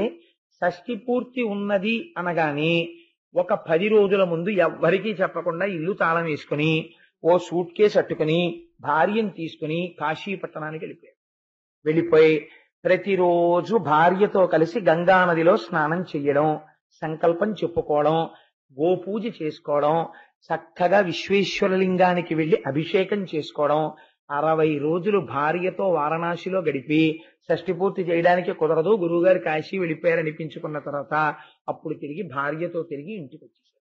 ఎంతటి మహాపురుషుడండి ఆయన. ఏ వేదమైన చదువుకున్నారో ఆ వేదాన్ని ఆచరణలోకి తెచ్చుకున్న బ్రాహ్మణుడు. నేను ఒక్క మాట విని తెల్లబోయాను. తుఫాన్ వచ్చినప్పుడు వారి ఇల్లంతా గాలికి ఎగిరిపోతే వారు అనుష్ఠానం చేసుకోవాలి. చంద్రశేఖర పరమాచార్య స్వామి గాంధీజీని కలబోలిసి వస్తే సత్యమే మాట్లాడుకోవాలి ఇద్దరు, పరమ పవిత్రమైన స్థానంలో కలుసుకోవాలి. ఎక్కడ కలుసుకోవాలి మన ఇద్దరం అంటే, చంద్రశేఖర పరమాచార్య స్వామి, మహాత్మా గాంధీ ఇద్దరూ కూర్చుని మాట్లాడుకున్నది ఎక్కడో తెలుసా అండి? గోశాలలో. అలా కృష్ణావధానులు గారు గోశాలలో కూర్చుని అనుష్ఠానం చేసుకుంటుంటే, దేవతార్చన చేసుకుంటుంటే, యానాల్లో రీజెన్సీ సిరామిక్స్ ప్రొప్రైటర్ గారు ఎవరో వచ్చి కృష్ణావధానుల గారితో ఏదో ముహూర్తం కోసం పని మీద వచ్చి, ఎక్కడున్నారు కృష్ణావధానుల గారు అంటే, గోశాలలో ఆవుల మధ్యలో కూర్చుని పూజ చేసుకుంటున్నారు. ఆయన ఏమిటండి ఇక్కడ కూర్చున్నారంటే, ఇల్లు గాలికి ఎగిరిపోయింది ఆ తుఫానికి అన్నారు. అయ్యయ్యో ఇదేమిటండి, మీరు యానం వచ్చి ఉండండి ఒక నెల్లాళ్ళు, మీకు ఇంద్రభవనం లాంటి ఇల్లు కట్టేస్తామన్నారట. అంటే ఆయన అన్నారు, నా ఇంటికి కొంచెం దూరంలో శివాలయం ఒకటి ఉంది, దానికి కార్తీక మాసంలో ఎవరో ఒక రాజుగారు ఒక్క ఆయన లక్షపత్రి పూజ చేస్తూ ఉంటారు, అప్పుడు మాత్రం పాపం ఆ పూజారి, ఆ అర్చక స్వామి, పూజారి అని అనకూడదు, ఎందుకంటే పూజారి అన్నదానికి రెండో అర్థం కొంచెం ప్రమాదకరంగా ఉంటుంది. పూజ అరి అంటే శత్రువు, పూజకి శత్రువు అయినా అని ఒక అర్థం వస్తుంది, కానీ పూజారి అనకూడదు, అర్చకుడు అనాలి. కాబట్టి ఆ పైన కొబ్బరాకులు వేస్తూ ఉంటాడు, 4 కర్రలు పెట్టి, అందుకని నువ్వేమైనా చేయగలిగితే నాకే ఉందయ్యా, నేను గోశాలలోనైనా ఉంటాను, అక్కడైనా ఉంటాను, మా శివాలయానికి ఒక చిన్న ముఖమండపం కట్టి ఆ శివాలయం బాగు చేయవయ్యా, 10 మంది వచ్చి అభిషేకం చేసుకుని సంతోషిస్తారంటే ఆ శివాలయాన్ని పునర్నిర్మాణం చేశారు. ఎంత తృప్తికరమైన జీవితాలండి అవి. ఆ జీవితాలకి ఎక్కడైనా ఆశ కానీ కోరిక కానీ ఏమైనా ఉన్నాయా? అటువంటి ఒక మహాపురుషుడు మీ ఇంటికి వచ్చాడు అనుకోండి, ఒక పూజ చేయించడానికి. ఆయన్ని బ్రహ్మస్థానంలో పేటేసి కూర్చోపెట్టారనుకోండి, కూర్చోపెడితే ఆయన ఆచమ్య కేశవాయ స్వాహ, నానా చెయ్యి, ఆచమనం చెయ్యి అని సత్యనారాయణ వ్రతాన్ని ఒక 15 నిమిషాల్లో ఆయన చేయించారనుకోండి. నేనంట మీ జీవితంలో మీరు చేసుకున్న సత్యనారాయణ వ్రతం నిజంగా ఏమైనా ఉంటే అదే అంట. ఎందుకని అంటే బ్రహ్మస్థానము నుండి వచ్చేసింది ఫలితం. కూర్చున్నవాడు ఎవరు? సాక్షాత్తు చతుర్ముఖ బ్రహ్మతో సమానమైన వాడు వచ్చి కూర్చున్నాడు. ఆయన ఉచ్చారణ చేత, ఆయన ఉపాసన బలం చేత, ఆయన ఒక్క మాట ఎలా అంటే ఈశ్వరుడు వచ్చి కూర్చోవలసిందే. బ్రహ్మస్థానం అంటే మీరు పేటేసి కూర్చోపెట్టిన తర్వాత అది పెద్దరికం. మీరు పెద్దరికం ఇచ్చారు కాబట్టి కూర్చున్నాడు ఆయన. కూర్చోపెట్టిన దగ్గర నుంచి మీరు ఆయన్ని అర్థం లేని ప్రశ్నలన్నీ వేసి, నువ్వు పూజ ఇలా చేశామే, నువ్వు పూజ అలా చేశామే, నువ్వు పెద్ద మంత్ర పుష్పం చెప్పలేదే, నువ్వు చిన్న మంత్ర పుష్పం చెప్పలేదే, లేకపోతే కలశ ఇలా పెట్టారు వాళ్ళ ఇంట్లో, మా ఇంట్లో ఇలా పెట్టించామే, వాళ్ళ ఇంట్లో బియ్యం ఇన్ని పోయించారు, మా ఇంట్లో బియ్యం ఇన్ని పోయించామే, అర్థం ఉండదు దానికి. నీరాజనం ఇచ్చేసి మంత్రపుష్పం అయిపోయిన తర్వాత మా చెల్లెలు మందార పూలు అట్టుకొచ్చింది, ఏమనుకోకండి మేము వేసేస్తామనేవాడు ఓడు. ఇంకా బ్రహ్మస్థానానికి గౌరవం ఏముండి ఏడిచిందని నువ్వు చేసిన పూజ? బ్రహ్మస్థానం అంటే బ్రహ్మస్థానమే. చతుర్ముఖ బ్రహ్మగారు నీ ఇంటికి వచ్చినప్పుడు ఎంత గౌరవిస్తావో అంత గౌరవించాలి. చతుర్ముఖ బ్రహ్మగారు నీ ఇంటి నుంచి వెళ్ళిపోయినప్పుడు ఎంత గౌరవిస్తావో అంత గౌరవించాలి. నీ గౌరవం చేత నీ పూజకి ఫలితం వస్తుంది. బ్రహ్మస్థానాన్ని వదిలిపెట్టి నువ్వు ఎంత పూజ చేస్తే ఫలితం వస్తుంది? చతుర్ముఖ బ్రహ్మగారు ఇచ్చిన వరానికి శ్రీమన్నారాయణుడు కట్టుబడి అవతారాలు ఇచ్చాడు. నువ్వెంతటి వాడివి బ్రహ్మస్థానాన్ని అవమానించడానికి? నేర్చుకోవాలి జీవితంలో. బలరాముడు అంతటి వాడి విషయంలో అపోహపడ్డాడు. అపోహపడి బ్రహ్మస్థానమునందున్నవాడు కాబట్టి లేవక్కర్లేదని కూర్చున్నాడు తప్ప సూతుడు మహానుభావుడు నేను లేస్తే అపచారం అవుతుంది, బ్రహ్మస్థానంలో ఉన్నవాడు లేచిపోతే, అందుకని లేవలేదు. ఇది తెలుసుకోక కుశాగ్రంతో తల కొట్టేశాడు. ఇప్పుడు బాధపడ్డాడు. అయ్యయ్యో, నేను చాలా పొరపాటు చేసేసానయ్యా, ఇంతటి మహానుభావుడిని చంపేశాను. కాబట్టి ఇప్పుడు నేనేం చెయ్యాలి? మీరు నాకు ప్రాయశ్చిత్తం చెప్పండి. నన్ను ఈ పాపం కట్టి కుడిపేయకూడదు. నా వల్ల మహాపరాధం జరిగింది, నేనేం చెయ్యను? వాళ్ళు అన్నారు, ఎంత గమ్మత్తుగా ఉంటాయో చూడండి. సూతుడు లాంటి వ్యక్తి ఒక్క మాట అన్నాడు బలరాముడు. ఏమిటి సూతుడుకున్న గొప్పతనం? వ్యాసుల వారు రాసినటువంటి పురాణ కథలు తెలుసుకుని మీకు చెప్తుంటాడు అన్నాడు. వీళ్ళు అన్నారు, ఆ కథలోని తత్వము లేనినాడు మా మనుష్య జీవితానికి ఆలంబనమే లేదు. ఆయన చెప్పాడు కాబట్టి మా జీవితాలు ఏమిటో మాకు అర్థమయ్యాయి. అంతటి మహాపురుషుడిని పక్కన పెడితే నువ్వు ఏది చేసినా మాకు సరిపోదు. అందుకని నేను అనంతుడను అని నువ్వు అన్నావు కదా, ఆ ఈశ్వర శక్తితో సూతుడికి ప్రాణం పోయి మళ్ళీ అన్న. ఆయన ఎంత గొప్పవాడో చూడండి. బలరాముడు అన్నాడు, నిజమే, మీరు నాకు చాలా మంచి మాట చెప్పారు, చాలా చక్కటి మాట మీరు అడిగారు. ఈ సూతుడు బ్రతకవలసిన వాడు, ఈయన లోకమునకు పనికొచ్చేవాడు. కాబట్టి ఈ సూతుడిని నేను బ్రతికిస్తాను. ఎలా బ్రతికిస్తానో తెలుసా? నా యోగ శక్తి చేత బ్రతికిస్తాను. అలా ఇలా బ్రతికించను. మామూలుగా సూతుడికి ఇప్పుడు నేను బ్రతికించిన సూతుడికి ఎంత తేడా వస్తుందో చూడండి అన్నాడు. ఈ సుతునకి ఇప్పుడు మహాసత్వము ఆయువును అనామయమున్ విద్యా సామర్థ్యము కలిగి సుధీ సత్తములారా ఈ క్షితిన్ విలసిల్లున్. రోగం అంటే ఏమిటో ఉండదు ఇంకా సూతుడికి. అసలు బుద్ధి యందు ధారణాశక్తి చెడిపోవడం అంటే ఏమిటో ఉండదు ఇంకా సూతుడికి. అపారమైనటువంటి విద్యాబలంతో ఉంటాడు సూతుడు. శక్తి కలిగినటువంటి వాడై ఉంటాడు. అటువంటి సామర్థ్యములను సూతుడికి ఇచ్చి నేను మళ్ళీ పునః జీవితాన్ని ఇస్తున్నాను అని మళ్ళీ తన యోగ శక్తితో బతికించాడు. సూతుడు లేచాడు. మనిషి చేసిన పొరపాటుకి బాధపడడం అంటే ఎలా ఉంటుందో చూడండి. ఇది ఇచ్చిన తరువాత అన్నాడు, నేను కొత్తగా చేసింది ఏముంది? మీకున్న సూతుడిని చంపేశాను, మీకున్న సూతుడిని ఇచ్చేసాను, అంతే కదండి. కొత్తగా చేసింది ఏమైనా ఉందా?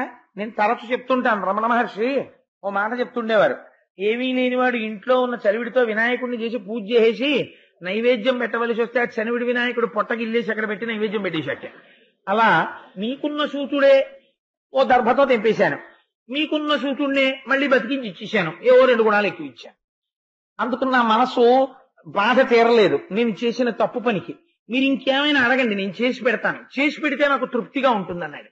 మహాత్ముల బుద్ధి అంతా. నేను అందుకనే 2 లీలలు పక్కన పెట్టాను. దుర్యోధనుడి బుద్ధికి బలరాముడి బుద్ధికి ఎంత తేడా ఉంటుందో చూడండి. పొరపాటు ప్రతివాడు చేస్తాడు. పొరపాటు చేయడం తప్పు కాదు. మనుష్య జీవితంలో పొరపాటు చేయనివాడు ఎవరు ఉంటారండి? పొరపాటు చేసిన వాడు బలరాముడిలా ప్రవర్తించాలి తప్పు తెలుసుకున్న తర్వాత. అది జీవితానికి వెలుగు తీసుకొస్తుంది. కాబట్టి నేను ఇంకొకటి ఏదైనా చేస్తాను, మీకేం కావాలి అడగండి అన్నాడు. అంటే ఆయన అన్నాడు, అయితే నువ్వు మాకు ఒక ఉపకారం చేయి. ఇల్వలుడనేటటువంటి రాక్షసుడి యొక్క కుమారుడు పల్వలుడనేటటువంటి వాడు ఉన్నాడు. వాళ్ళ పేర్లు పెట్టుకోవడం కూడా అంత బాగా పెట్టుకున్నారు. అందుకని వాడు ఎప్పుడూ ఏం చేస్తాడంటే, మేము ఎప్పుడు యజ్ఞం చేస్తాం, ఎప్పుడు యాగం చేస్తామని చూస్తాడు. మేము ఇలా యజ్ఞం మొదలుపెట్టి ఆరణిమంధనం చేసి అగ్నిహోత్రం తీసుకొచ్చి యజ్ఞవీధిలో పెట్టి హవిస్సు ఇవ్వడం మొదలు పెట్టగానే వాడు పట్టుకుని వచ్చేస్తాడు ఆకాశంలోకి. మలమూత్రాలు రక్తము ఇవన్నీ పట్టుకొచ్చి అగ్నిహోత్రంలో వేసేస్తాడు. అగ్నిహోత్రంలో వేదిలో ఉన్న అగ్నిహోత్రము చల్లారిపోతుంది. వాడు పెద్ద పక్క నవ్వేసి వెళ్ళిపోతాడు. ఒక్కొక్కడికి ఎక్కడైనా ఓ మంచి పని జరుగుతోందంటే దాన్ని ఎన్ని రకాలుగా చెడగొట్టే ఇచ్చని ఆలోచిస్తాడు. వాడు పైకి ఎలా కనపడ్డా వాడు లోపల రాక్షసుడు. కాబట్టి ఎటువంటి ఆలోచన పల్వలుడిది అంటే, ఎలా పాడు చేసేద్దాం యజ్ఞయాగాదులు. ఎందుకు అది పాడు చేసేస్తే ఏమిటి? అదేనా పోస్టా, అదేనా ఉద్యోగం, అది ఎవరన్నా ఇచ్చాడా వీడికి? ఆసురీ ప్రవృత్తి.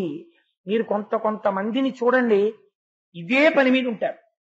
వాడి పని ఏమిటంటే ఎక్కడైనా ఓ మంచి పని జరుగుతోంది అనుకోండి, వాడికున్న తెలివితేటలన్నీ పణంగా పెట్టి దాన్ని ఎంత బాగా పాడు చేసేయచ్చు అని ఆలోచిస్తాడు. వాడు పచ్చగడ్డిలో అగ్నిహోత్రాన్ని పుట్టిస్తాడు, కర్పూరానికి చల్లదనాన్ని తీసుకొస్తాడు. వాడి బుద్ధి అంత గొప్పగా ఉంటుంది.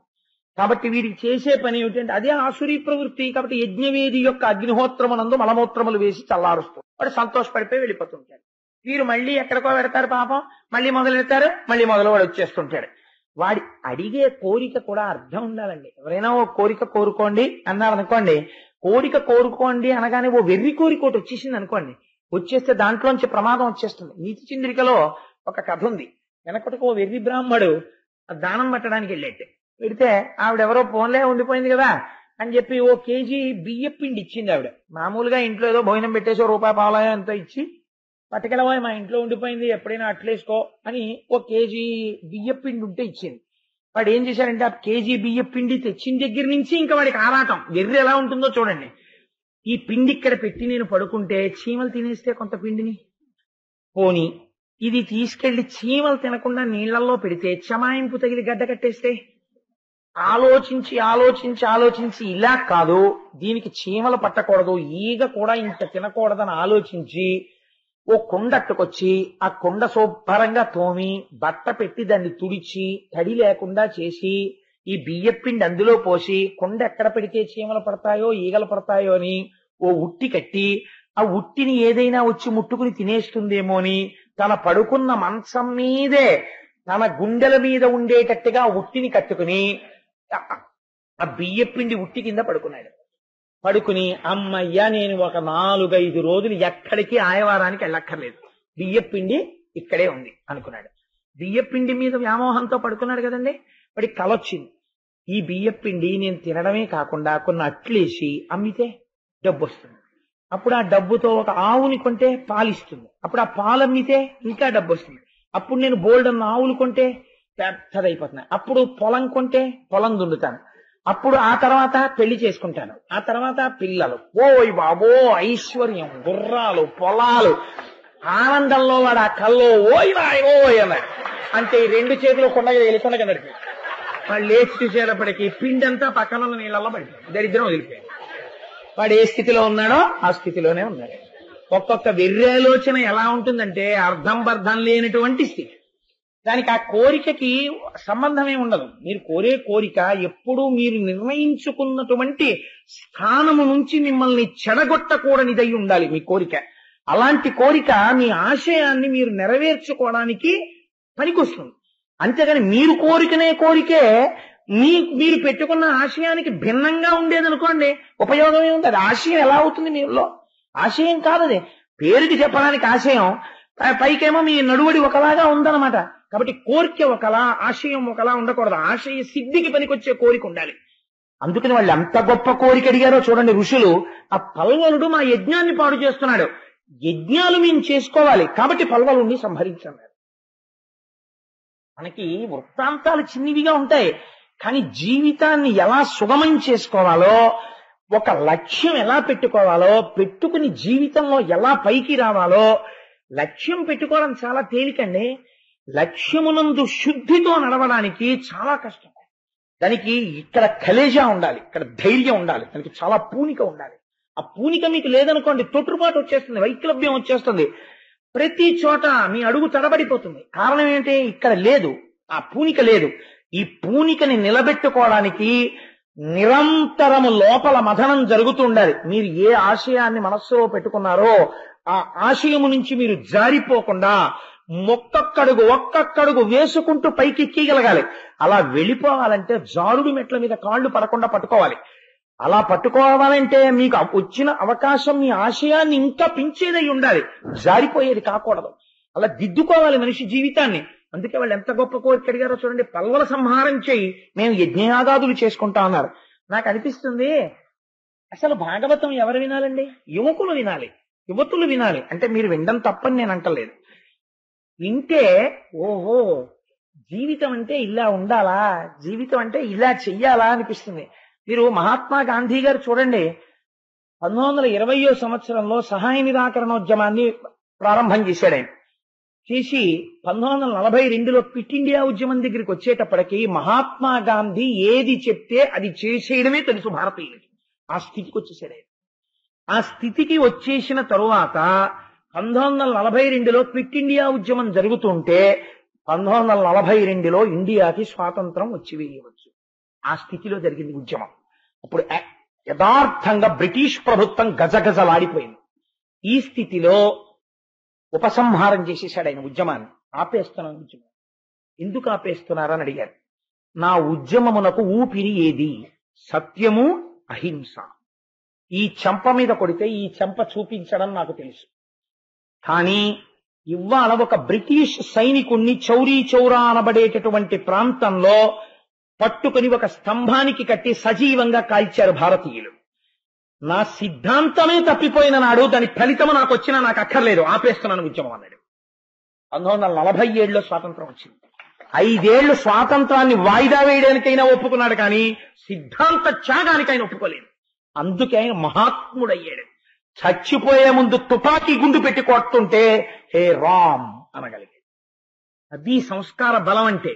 అటువంటి బలం ఇక్కడ ఏర్పడాలంటే మనుష్య జన్మలో ఎంత సాధన ఉండాలో, ఒక రామకృష్ణావధానులు గారిలా బతకాలంటే దానికి ఎంత పూనిక ఉండాలో, తాను ఎలా పైకి కనపడుతున్నాడో లోపల అలా ఉండడానికి ఎంత పరిశ్రమ చేయవలసి ఉంటుందో, ఎన్నింటిని దాటవలసి ఉంటుందో, కోరిక కోరేటప్పుడు మాట్లాడేటప్పుడు ఎంత జాగ్రత్తగా ఉండవలసి ఉంటుందో అశిధారా వ్రతం చూపిస్తుంది భాగవతం. అందుకే పిల్లలకి ఒక లక్ష్యం ఉండాలి జీవితంలో. నేను ఈ లక్ష్యమును పెట్టుకుంటున్నాను, నాకు ఈ సిద్ధాంతములను నేను విడిచిపెట్టను, ఒక్క సిద్ధాంతం నాకు ఉండాలి. నాకెవరో పిల్లవాడు ఉత్తరం రాశాడు భాగవతం చెప్తున్నప్పుడు. నేను ఆశ్చర్యపోయిన. ఇంటికి వెళ్ళి ఆ ఉత్తరం చదివితే ఆ పిల్లాడు రాశాడు, మీరు ఎక్కడో ఉద్యోగం చేసుకుంటున్నారట, ఉద్యోగం చేసుకుని సెంట్రల్ గవర్నమెంట్ లో మీరేమో భాగవతం రామాయణం చెప్తున్నారు, మీకు చెప్పవలసిన అవసరం లేదు కదా, మీరు హాయిగా పడుకోవచ్చు, కానీ మీరేదో చెప్తున్నారు, ఎంతమంది విన్నారని మీరేం చూడటం లేదు, చెప్పుకోవడం ప్రయోజనంగా చెప్పుకుంటున్నారు అని విన్నాను, దాని నిజం అబద్ధం మీకు తెలియాలి. కానీ నేను కూడా జీవితంలో ఒక పని చెయ్యాలనుకుంటున్నాను. నేను రేపు పొద్దున్న ఇంజనీరింగు ఎంటెక్ అయిపోయిన తర్వాత, నేను ఒక పెద్ద ఆఫీసర్ని అయిపోయిన తర్వాత నాకు నేనుగా ఒక గోల్ పెట్టుకున్నాను. ఈ దేశంలో పెద్ద పెద్ద చదువులు చదువుకోవాలనుకుని చదువుకోలేకుండా ఉండిపోయినటువంటి నిరుపేద కుటుంబాల్లో ఉన్నటువంటి ఒక 4-5గురినైనా ఎంచుకుని వాళ్ళకి కావలసిన విద్యా సౌకర్యం ఇప్పించి వాళ్ళు పెద్ద అధికారులయ్యేట్టు నా జీవితంలో నా ఆర్జనలో కొంత వినియోగిస్తాను. నేను ప్రతిజ్ఞ చేశాను, నేను ఆదర్శాన్ని తీసుకున్నాను అని ఉత్తరం రాశాడు. నేను ఎంత సంతోషపడిపోయాను. ఆ ఉత్తరం చదివి మా దొరగారికి చూపించాను. దొరగారి ఉత్తరం చదవండి దొరగారు, ఎంత సంతోషపడిపోయాను. కాబట్టి ఒక లక్ష్యము జీవితమునందు ఉండాలి. ఆ లక్ష్య సాధనకు మీ కోరిక తోడ్పడాలి. ఇది వృత్తాంతం. అంతేగాని భాగవతం అంటే ఏదో హ్యాచ్ ప్యాచ్ కింద ఆ బలరాముడు అడిగాడు, ఆ పల్లవుని చంపేయన్నారు, ఆ పల్లవుని చంపేశాడు. అదే పల్వలుణ్ణి చంపేయి అంటే మీరు జాగ్రత్తగా గమనించాలి. ఎక్కడుంటాడని బలరాముడు అన్నాడు, ఏం చేస్తాడని.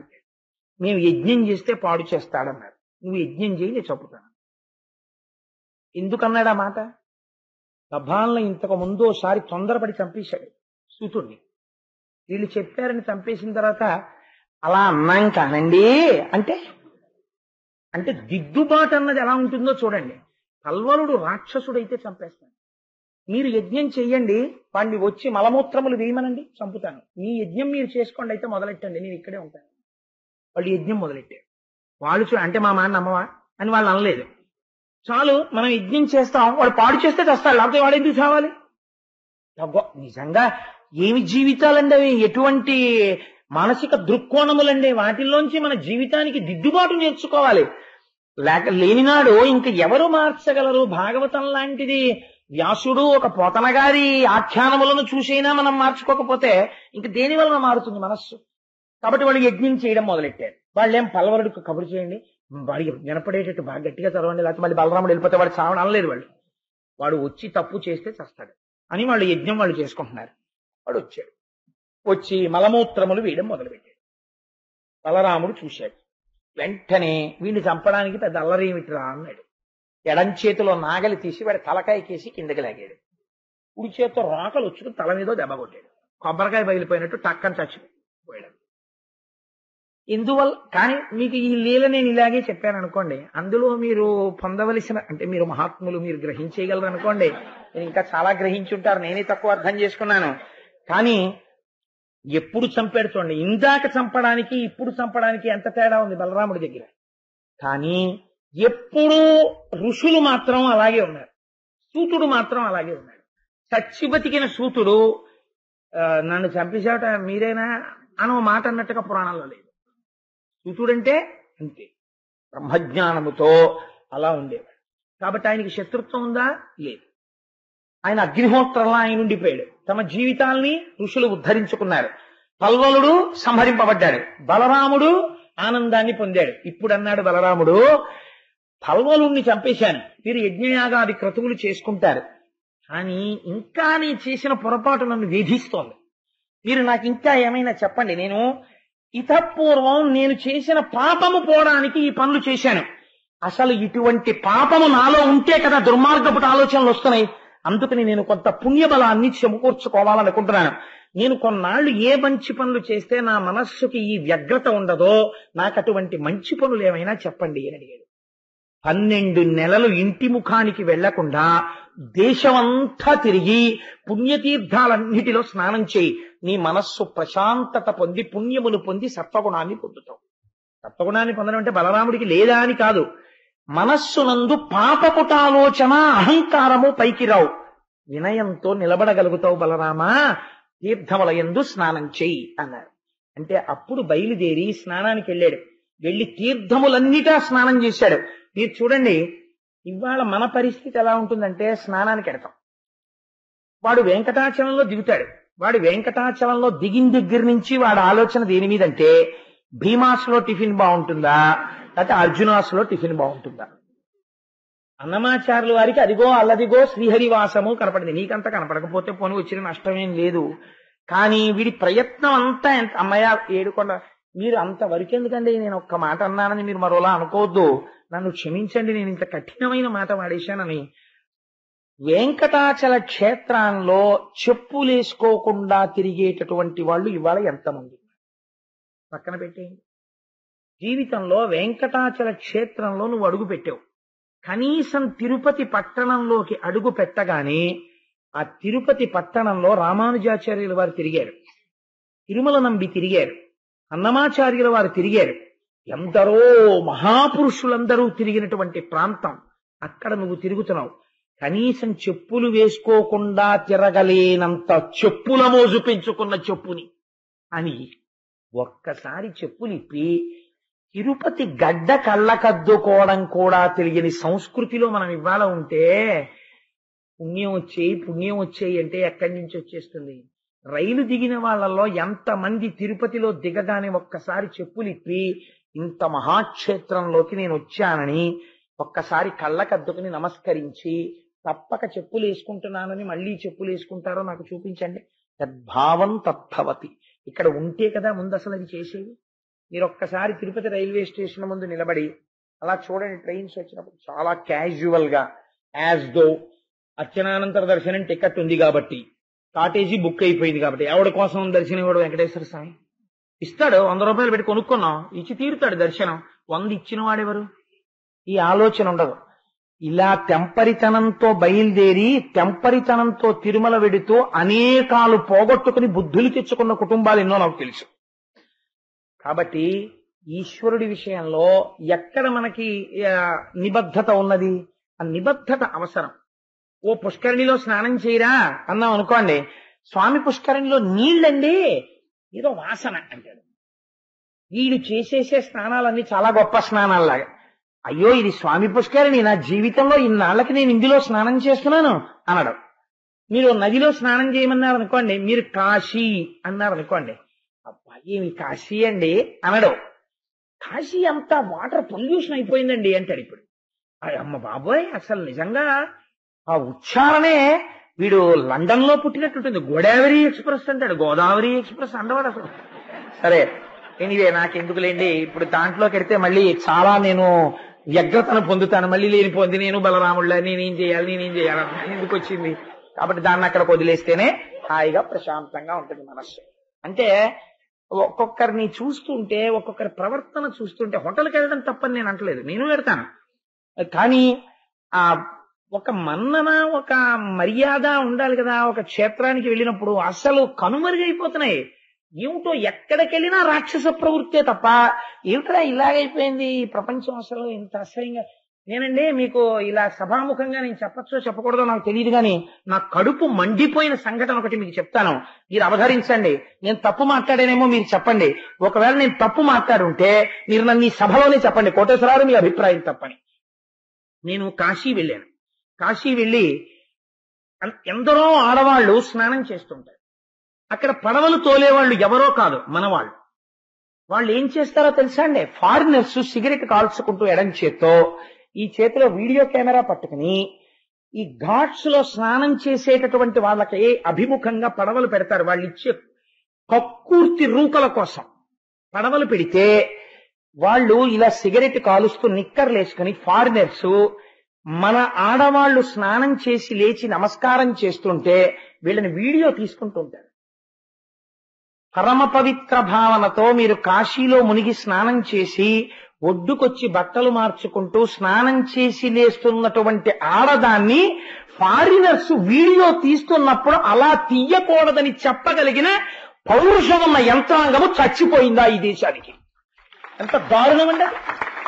ఏమిటి ఈ దేశపు స్థితి? ఏమిటి పుణ్యక్షేత్రాల్లో ఇవాళ ఉన్న స్థితి? దేనికోసం ఉంది? మిగిలిన యంత్రాంగాలన్నీ ఉన్నాయి. అదేమిట్రా, నీకు డబ్బు లేకపోతే మేమిస్తాం తప్ప నువ్వు చేసిన ఈ పని ఏమిటి? నువ్వు వీడియో తీయడం ఏంటి? ఆడవాళ్లు స్నానం చేస్తే గంగా నదిలో వాళ్ళని నువ్వు పడవెక్కించి తీసుకురావడం ఏంటి? వాళ్ళని ఎదురుకుండా నిలబెట్టడం ఏంటి అని అడిగిన వాడు లేడు. సర్దుకుపోతారంటే పోనిద్రో, ఏం చేస్తాం మనం ఇక్కడికి వచ్చి స్నానం చేయడం తప్ప మనం ఏం చేస్తామని. ఎందరు తల్లులు అలా తడిసిపోయిన బట్టలతో బట్టలు మార్చుకుంటూ వాళ్ళ వీడియో కెమెరాల్లో ఉన్నారో మనకు తెలియదు. నేను అబద్ధం చెప్పానని మీరు అనుకుంటే మీరు కాశీ వెళ్ళినప్పుడు చూడండి, కోటేశ్వరరావు అబద్ధం చెప్పారేమో. ఇవి జాతి సంస్కృతికి చీడపురుగులు కావండి. యుద్ధం చెయ్యవలసి వస్తే దీని మీద యుద్ధం చెయ్యాలి. దీని మీద పెద్దలు ఉత్తరాలు రాయాలి. దీని మీద పెద్దల్ని నిలదీయాలి. దీన్ని మీరు ఎందుకు మార్చారని అడగాలి. ఈ మార్పు లేనప్పుడు, ఈ మార్పు కోరుకోనప్పుడు యాంత్రికంగా మనం ప్రవర్తిస్తే మన సంస్కృతి, మన సంప్రదాయాలు ఎలా నిలబడతాయి? కాబట్టి మీరెవరేమనలేదు కాబట్టి నా అభిప్రాయం తప్పు కాదని నేను అనుకుంటున్నాను. కాబట్టి ఆనాడు బలరాముడు, నేను ఇందాక ఒకసారి బ్రేక్ వేద్దాం అనుకున్నాను, అలా వెళ్ళిపోతుంది అది. కాబట్టి బ్రేక్ కాదు, ఇంజిన్ ఆపేశాను.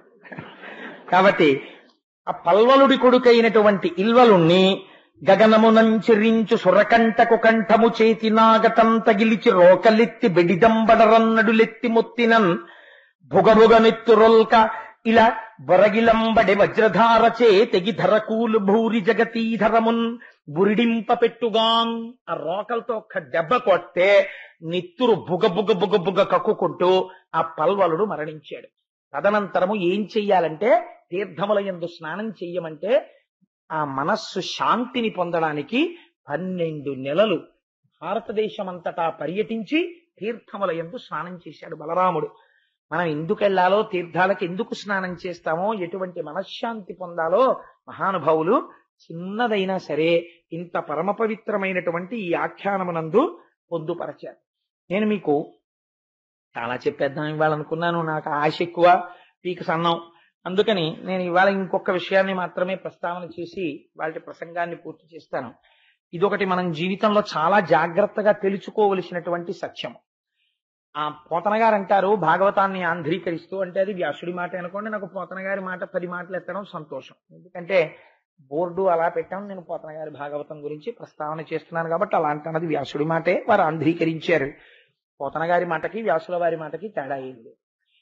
కనుక ఆ పోతన గారు అన్నారు, ప్రపంచమునందుండేటటువంటి మనుష్యులు 2 రకాలుగా ఉంటారు.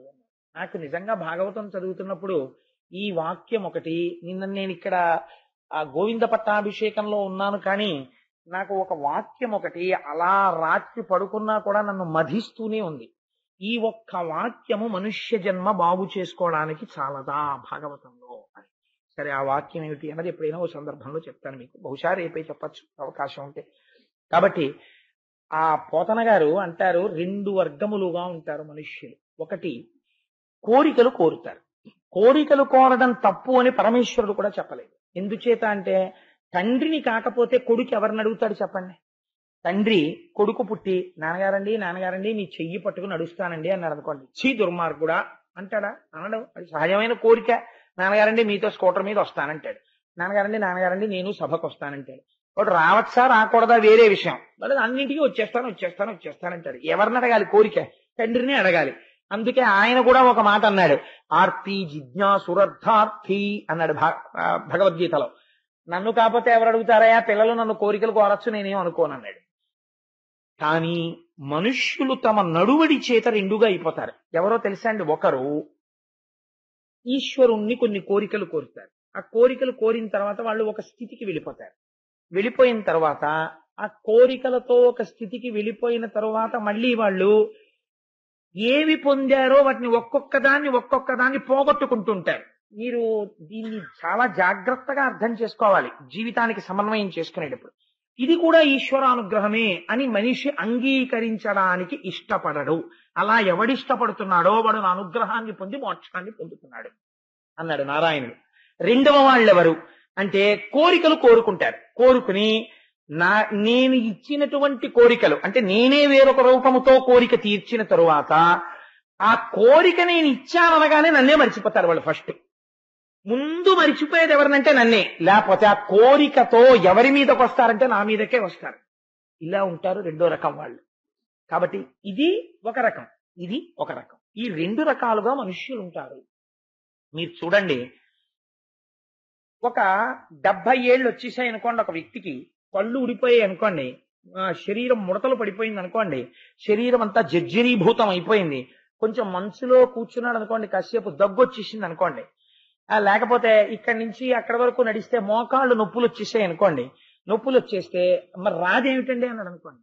అదేమిటండి మీకు పాపం మోకాళ్ళు నొప్పులా, అదేంటి లేకపోతే దగ్గు వచ్చేస్తుందా, మీ శరీరం ఏమిటండి అలా ముడతలు పడిపోయిందండి అన్నాం అనుకోండి. ఆయన ఒక నవ్వు నవ్వి, ఏమిటో ఎంత అనుకుంటున్నావు, నాకు వయస్సు 70 ఏళ్ళు, మోకాళ్ళు నొప్పులు రావు, శరీరం ముడతలు పడదు, పడుతుంది 70 ఏళ్ళు, నీకు 70 ఏళ్ళు వస్తే నువ్వు అలాగే ఉంటావా, అది సహజం అన్నాడు అనుకోండి. దీనికి ఈశ్వరానుగ్రహం ఉందని గుర్తు. ఎందుకంటే ఆయన ఒక సత్యాన్ని అంగీకరిస్తున్నాడు. పుట్టించిన వాడెవడో, పెంచిన వాడెవడో, యవ్వనం ఇచ్చిన వాడెవడో, ఆ రోజున నువ్వు ఏం తిన్నా జీర్ణం చేసిన వాడెవడో, ఏం చేసినా ఓపిక ఉంచిన వాడెవడో వాడు క్రమంగా తీసేస్తున్నాడు. కాబట్టి ఇది డొల్లకొండ అవుతోంది. అలా అవడం ప్రకృతిలో పరిణామం అంతే తప్ప ఎప్పుడూ యవ్వనంలో ఉండదు, ఇది మారుతుంది అని అంగీకరించిన వాడొకడున్నాడు. వాడు ఒక్కొక్కటి జారిపోతుంటే జారిపోయే వాటిని వదిలేస్తూ దేన్ని పట్టుకోవాలో దాన్ని పట్టుకుంటూ ఉంటాడు. అలా పట్టుకుంటున్న వాడు ఎవడున్నాడో వాడు ఎక్కుతున్నాడు. మీకు నేను దాన్ని ఒక ఉదాహరణ చెప్తే మీరు చాలా తేలిగ్గా పట్టుకుంటారు. మీరు తాటి చెట్టు ఎక్కేవాడిని చూడండి, ముందు 2 కాళ్ళకి వాడే కట్టేసుకుంటాడు. కట్టేసుకుని నడుముకిని కొబ్బరి చెట్టుకి తాటి చెట్టుకి కలిపి ఓ కట్టేసేసుకుంటాడు. చాలా గమ్మత్తుగా ఉంటుంది. ముందు ఏం చేస్తాడంటే 2 కాళ్లతోనూ తాటి చెట్టుని బాగా అదిమి పట్టి నడుంకి కట్టుకున్న కట్టు మీద వాలుతాడు. వాలి ఇప్పుడు ఈ కాళ్లకున్న కట్టుతో తాటి చెట్టుని గట్టిగా పట్టుకుని కొద్దిగా వదులు చేసి కట్టు పైకెత్తాడు. ఎత్తి ఇప్పుడు ఈ కట్టుని గట్టిగా బిగించి వెనక్కి వాలి ఈ 2 కాళ్ళు పైకెత్తాడు. వాడు ఎప్పుడు వదలాలో దాన్ని వదులుతుంటాడు, దేన్ని పట్టాలో దాన్ని పడుతుంటాడు. ఈ పట్టు వదులులో వాడు తాటి చెట్టు మొవ్వకెళ్ళిపోతాడు. వాడు ఆ వదలడం తెలియలేదనుకోండి, వాడు కింద పడిపోతాడు. వాడు ఎప్పుడు పట్టుకోవాలో దాన్ని పట్టుకోవాలి, దేన్ని వదులుకోవాలో దాన్ని వదులుకోవాలి. అలా వదులుకున్నవాడే పైకెత్తుతాడు. అలా కాకుండా ఇందాక నడుము మీద ఇలాగే పెట్టాను కదా, ఇప్పుడు ఇలా పైకెత్తితే మాత్రం ఏమవుతుందని నడుము ముందుకు తీసేసి ఇలా అన్నాడు అనుకోండి, అనేసి కాళ్ళు కూడా వదిలేశాడు అనుకోండి, వాడు కళ్ళు తెరిచేటప్పటికి ఇంటెన్సివ్ కేర్ యూనిట్ లో ఉంటాడు. ఎప్పుడేది పట్టుకోవాలో అది పట్టుకోవాలి, ఎప్పుడేది వదిలేయాలో అది వదిలేయాలి. ఇంకా ఏమిటి 70 ఏళ్ళు వచ్చాయి, ఎన్ని తిన్నాను ఊరగాయలు, ఎన్ని తిన్నాను కొత్త ఆవకాయలు, బోల్డ్ అని తిన్నాను. మీరేం తిన్నారు? ఎన్ని తిన్నానో, ఎన్ని పళ్ళు తిన్నానో. భాగవతం చెప్తే రోజు ప్లాస్టిక్ కవర్ల నిండా పళ్ళు వచ్చాయి. మీరేం తిన్నారు? మీ మొహం నేను తిన్నాను రా అని మన వాళ్ళకి చెప్పాలి. చెప్పి ఇప్పుడు ఈ శరీరం తిందాం, ఇది ఇప్పుడు జీర్ణం చేసుకోలేకపోతాను, ఇప్పుడు అక్కర్లేదు నాకు, మీరు తినండి రా అనగలగాలి. అలా నువ్వు అనగలిగితే నువ్వు ఎక్కుతున్నావు మొవ్వవైపు. ఏమిటో ఆ రోజుల్లో 3 అరటిపళ్ళు తిన్నా హాయిగా ఉండేది, ఎవడో ఒక్క అరటిపండు తినలేను, ఇంటి నిండా పళ్ళు, నా కర్మ అని ఓహో ఏడిస్తే బీపీ కూడా వస్తుంది. ఏమిటి ఉపయోగం? కాబట్టి మీరు దీన్ని ఏదో ఎక్కడో పురాణవచనంగా తీసుకుంటే అంత ప్రయోజనం ఉంటుందని నేను అనుకోవట్లేదు. కాబట్టి ఈశ్వరుడు అన్నాడు, నేను తీసేస్తున్న దాన్ని అంగీకరించగలగడంలో వాడు పైకెక్కుతున్నాడో. ఎంత గంభీరమైన మాట అండి అది. నిజంగా అంగీకరించలేకపోవడంలో వాడు జారిపోతున్నాడు. రెండవ వాడు ఇంకో చిత్రమైన వాడు. మొదటి వాడి గురించి చెప్పాలంటే పైకెక్కుతున్నవాడు బోల్డ్ మంది ఉన్నారు, రమణ మహర్షి లాంటి వాడు. రెండో వాడు ఉన్నాడు, వాడు చాలా గొప్పవాడు, అసలు వాడు చాలా చిత్రంగా ఉంటాడు. వాడు ఈశ్వరుడు గురించి ఎంత తపస్సు చేస్తాడో తెలుసండి. ఏంటండి దిక్కుమాల శరీరం అన్నట్టు తపస్సు చేస్తాడు. వాడి తపస్సు చూసి ఈశ్వరుడు పొంగిపోయి, వీడికి అసలు దేహభ్రాంతే లేదురా అని, ఇంత దేహభ్రాంతి లేని వాడు నన్ను ఏమడుగుతాడని క్యాజువల్ గా వచ్చేసాడు అనుకోండి, వాడు అడిగే కోరికకి ముందు ఈశ్వరుడికి స్పృహ తప్పుతుంది. ఆయన వచ్చేసాక తప్పదు, ఆయనకి అదొక కండిషన్ ఉంది ఆయనకి. కాబట్టి ఒక్కొక్క ఆఫీసర్కి ఒక్కొక్క అలవాటు ఉంటుంది. సంతకం పెట్టేశాడు అనుకోండి, ఒకసారి ఓ మాట అంటారు, నేను ఒకసారి సంతకం పెట్టేసిన తర్వాత వెంటనే మోడిఫై చేయనండి, మీరు ఒక 1 month చేయండి, మళ్ళీ మిమ్మల్ని మారుస్తానంటారు అని కట్టుపడతారు వాళ్ళు. అది కూడా ఒక మంచి మర్యాదే, నేను అది కూడా మెచ్చుకుంటాను. ఒక్కొక్కళ్ళకి ఆ అలవాటు ఉంటుంది. మీరు ఒక్క నెల చేయండి, నేను మారుస్తానంటే మారుస్తాను. మీరు ఒకసారి సంతకం పెడితే దానికి కట్టుపడాలి, ఓ గౌరవం ఉంటుంది కొంతమందికి, మంచిది. కొంతమంది ఫ్లెక్సిబుల్ గా ఉంటారు, అలా ఎందుకు ఒక నెల ఏదో కారాగార శిక్ష లేకపోతే మారుద్దాం, అది మంచిదే. వాడిని వెంటనే ఉత్తర క్షణం సద్య ఫలితం ఇస్తారు. రెండూ మంచివి. ఆ పట్టు విడుపులో ఒక్కొక్కరు చూడండి, కోరిక కోరేసి వెంటనే ఈశ్వరుని మర్చిపోతాడు. మరిచిపోతే దేవుడు ఎరుగో, వాడు ఈశ్వరుణ్ణి ఎంత మర్చిపోతాడో తెలుసా అండి, ఈశ్వరుణ్ణి ప్రమాదంలో పెడతాడు. ఇలాంటి వాళ్ళు కూడా ప్రపంచంలో ఉంటారు. దీనికి నేను ఒక ఉదాహరణ చెప్తాను విను అన్నాడు. ఎవరితో చెప్పాడో తెలుసా అండి, ఉద్ధవుడితో చెప్పాడు కృష్ణ భగవానుడిది. కాబట్టి నువ్వు అలా చెడిపోకు స్మా, ఈ కథ నువ్వు బాగా మనసులో పెట్టుకుంటే నువ్వు అలా పాడైపోకుండా ఉంటావు. ఇది చాలా తేలికగా తీసుకుంటాం మనం ఈ లీలని, కానీ ఇది చాలా గహనమై మన జీవితాన్ని ఉద్ధరించగలిగినటువంటి లీల. మీరు అవధరించండి, నేను త్వరలో పూర్తి చేస్తాను, ఎందుకంటే నృత్య కార్యక్రమం ఉంది.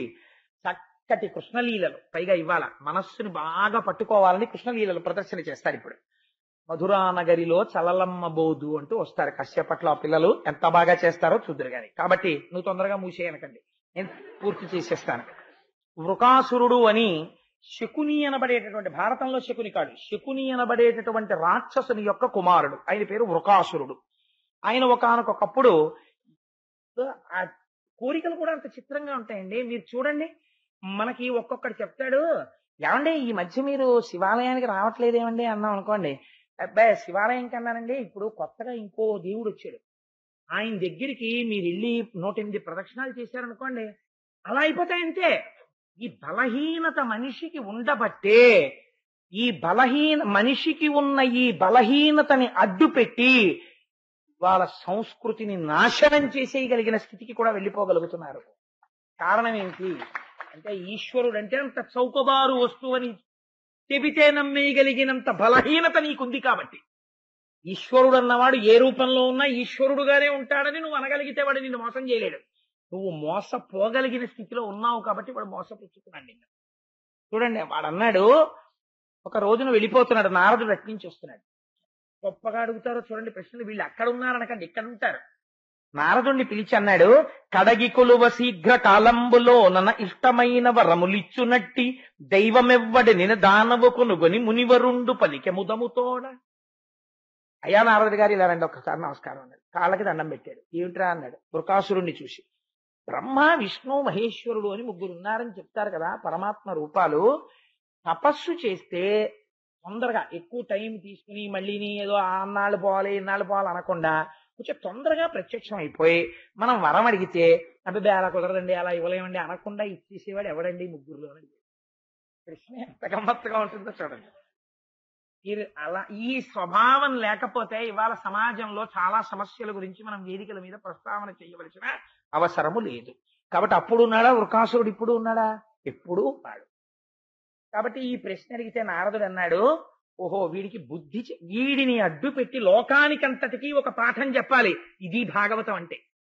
ఈ స్థితి ఉన్న వాళ్ళందరి గురించి ఆ రోజు చెప్పాడు వ్యాస భగవానుడు, అందుకని ఆయన మహాత్ముడు అయ్యాడు. నారదుడు అన్నాడు, ఒరే బ్రహ్మగారు సృష్టి చేస్తారా, చాలా తపస్యాలు పుట్టలు గిట్టలు పెట్టాలి, అంత గబుక్కుని రాడు.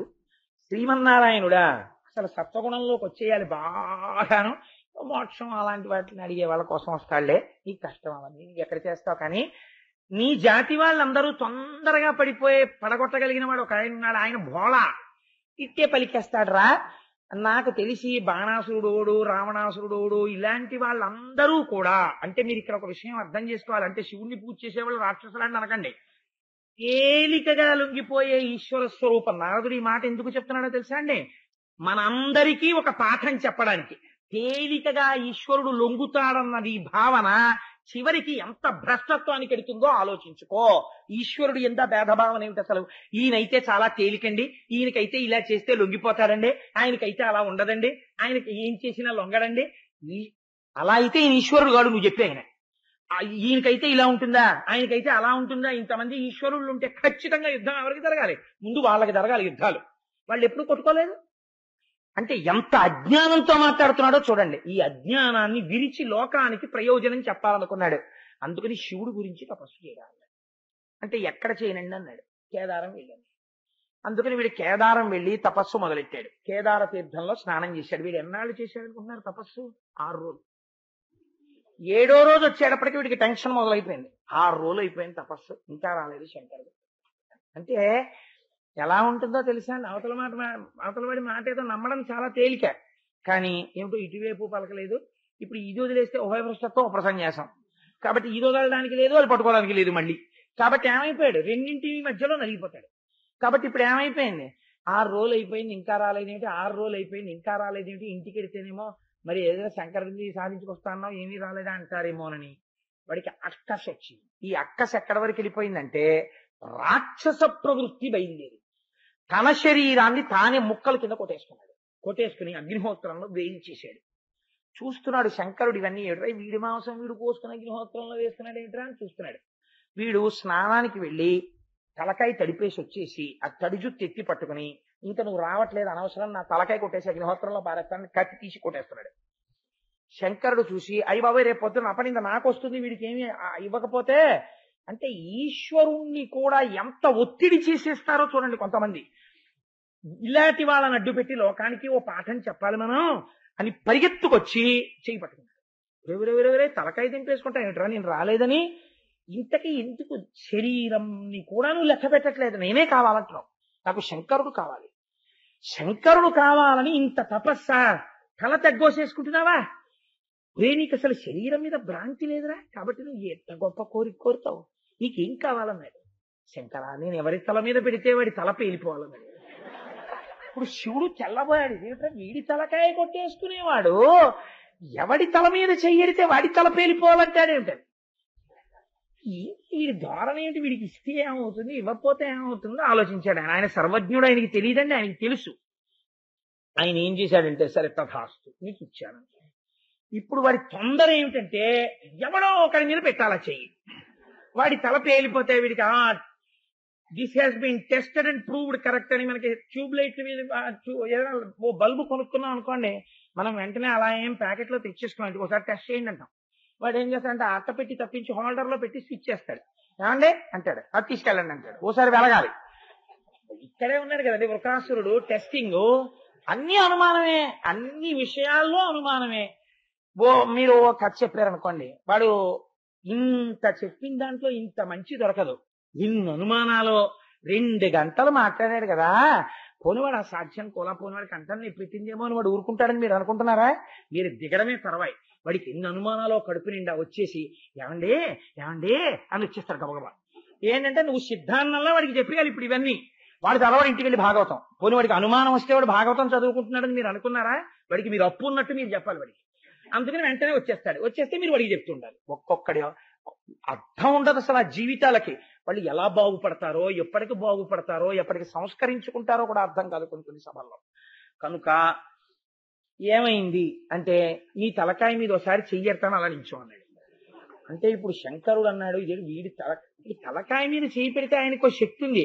ఈయనిచ్చిన వరానికి ఈయన తలకాయ మీదే చెయ్యడితే వాడు చెయ్యి పేలిపోయి ఈయన చేయగలడండి. కానీ ఒకసారి రమణ మహర్షి దగ్గరికి ఒక ఆయన వచ్చాడు. వచ్చి నేను మీ తల మీద చెయ్యెడతాను, మీ తల మీద చెయ్యెడతాను, నా శక్తి మీలో పెడతానన్నాడు. వద్దన్నాడు. వద్దు, అలా కాదు నేను పెడతానన్నాడు. నేను చెప్తున్నాను నువ్వు అలా పెట్టలేవు, నీ తపశ్శక్తి ఎక్కువ నువ్వు అనుకుంటున్నావు కదా, మంచిదే, చక్కగా ఉంచుకో, పెట్టకు నా తల మీద చెయ్యను. అబ్బాయి నేను పెట్టేస్తానన్నాడు. నేను వద్దని చెప్తున్నాను అన్నారు. కుదరదు పెట్టేస్తానన్నాడు. నీ కర్మ పెట్టేయైతే పెట్టాడు చెయ్య. ట్రాన్స్ఫార్మర్ తగిలివాడు పడినట్టు మైలు దూరం వెళ్ళి పడిపోయి ఈయన అంటే ఆయన గోచి పెట్టి కూర్చున్నారు కాబట్టి ఆయన ఎందుకు పనికిరానివాడు. ఇంతమంది ముందు ఆయన తల మీద చెయ్యి పెట్టి నేను ఆయనలో శక్తులు ప్రవేశపెట్టానంటే ఈయన కాళ్ళకి దండం పెట్టే వాళ్ళందరూ ఈయన కాళ్ళకి దండం పెడతారు. ఒక్కొక్కరు వెర్రి అలా ఉంటుంది. మైలు దూరం వెళ్ళి పడిపోయి ఫ్రాక్చర్లకి కట్లేయించుకోవడానికి హాస్పిటల్కి పోయాడు. ప్రపంచం ఎంత చిత్రంగా ఉంటుంది అనుకుంటున్నారు మీరు? లోకం తీరలా ఉంటుందండి. ఇన్నిటినీ గెలవలసిందే శంకరుడు అంతటి వాడు కూడా. కాబట్టి రే నాకే తప్పలేదురా, అందరికీ ఉంటాయి ఈ కష్టాలని శంకరుడు చూపించాడు. కాబట్టి ఇప్పుడు ఏమిటి, వాడి చెయ్యి పేలిపోతే లోకం ఏమంటుంది? ఎవడి తల మీద చెయ్యి పెడితే ఏమండి పాపం వాడి తప్పేంటండి, చెయ్యి పెడతానని అప్పుడు ఎవరు లేరు కాబట్టి శివుడి తల మీద పెడతానన్నాడు. ఆయనకేం శక్తి లేదేంటండి, తప్పని పేరు మళ్ళీ ఇలా కలుపుకోగలడు ఆయన, దానికే చెప్పేయాలి ఏంటండి, వృకాసురుణ్ణి అంటారు. పెట్టనిస్తే శంకరుడంతటి వాడికి ఇంత అమంగళం జరగడం ఏమిటి? అది చాలా ప్రమాదం, చాలా దోషం కదా. కాబట్టి తన వరానికి తానే పాడవడం ఏమిటి? ఇది రేపొద్దున లోకానికి నానుడై కూర్చుంటే. కాబట్టి ఇప్పుడు ఆయన ఏం చేశాడు, తల ఇవ్వలేక ఇప్పుడు ఆయన వెనక్కి తిరిగి పరిగెత్తడం మొదలెట్టాడు. ఇందులో ఒక రహస్యం ఉందండి. భాగవతంలో కొంతవరకు ప్రస్తావన చేశారు. అసలు పరమేశ్వరుడు అలా వెళ్ళడం వెనకాతల ఒక రహస్యం ఉంది. సుబ్రహ్మణ్యేశ్వరోత్పత్తి జరగడానికి కావలసిన బీజము అప్పుడు పడింది అక్కడ. కానీ అది ఇప్పుడు నేను ప్రస్తావన చేయడం కష్టం, చాలా పెద్ద ఆఖ్యానము, దాన్ని నేను స్పృశించను. పరిగెత్తి ఆయన ఎక్కడికి వెళ్ళాడు, వైకుంఠానికి వెళ్ళాడు. వీడెక్కడికి వెళ్ళాడు, వెంటే పడుతున్నాడు. ఆగు తల మీద చెయ్యడత, ఆగు. వాడి ఎందుకు ఇంకోటి తల మీద, ఓ మేకో కుక్కో కనపడదు ఏమిటి లోపల? వాడికి అనుమానం ఏమిటంటే ఇచ్చిన వాడు పారిపోతున్నాడంటే ఇచ్చింది తప్పేమో అని వాడికి అనుమానం. అందుకని ఆయన తల మీదే పెడతాడు. వాడు పేలలేదనుకోండి, మరి ఇచ్చావు కదా పేలనే అని అడుగుతాడు. అందుకని అక్కడికే పరిగెడతాడు వాడు. చిచ్చుబుడ్డి కొనుక్కున్నవాడు ఇంటికి వెళ్ళి చిచ్చుబుడ్డి వెలిగించుకుంటే పర్వాలేదు, దీపావళి సామాను కొట్లోనే పెడతాను అనుకో, వాడి కొట్టుకు వెళ్ళిపోతుంది. అలా ఉంటుంది పరిస్థితి. కాబట్టి ఆయన వెంటే పరిగెత్తాడు. పరిగెడితే ఆయన ఏం చేశాడంటే, ఆయనకి కేశవుడికి భేదం ఉండదు.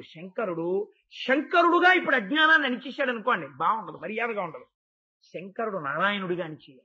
కాబట్టి వైకుంఠం దాకా వెళ్ళగానే అందులోంచి శ్రీమన్నారాయణుడు బ్రహ్మచారిగా బయటకు వచ్చాడు.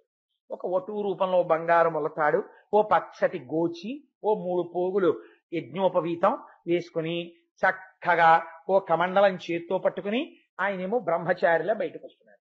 వస్తుంటే అయ్యయ్యో అదేంటయ్యా అలా పరిగెడుతున్నావు, ఒళ్ళంతా చెమట పట్టేసింది. వృకాసురా, శరీరం అన్నది దేనికి వాడుకోవాలో తెలుసా?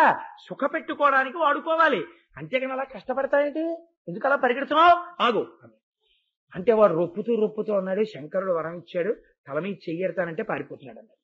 అంటే ఆయన అన్నాడు, ఎంత పిచ్చివాడివిరా నువ్వు, శంకరుడు దక్ష ప్రజాపతి యజ్ఞం నుంచి మనిషిలో మార్పు వచ్చేసింది, అవతల వాడిని బాగా నమ్మించాలనుకోండి, నేను ఎప్పటి నుంచి మారిపోయాడో వాడు సంఘటన మొదలెడతాడు, నిజంగా ఉందనుకుంటాడు అవతల ఆయన.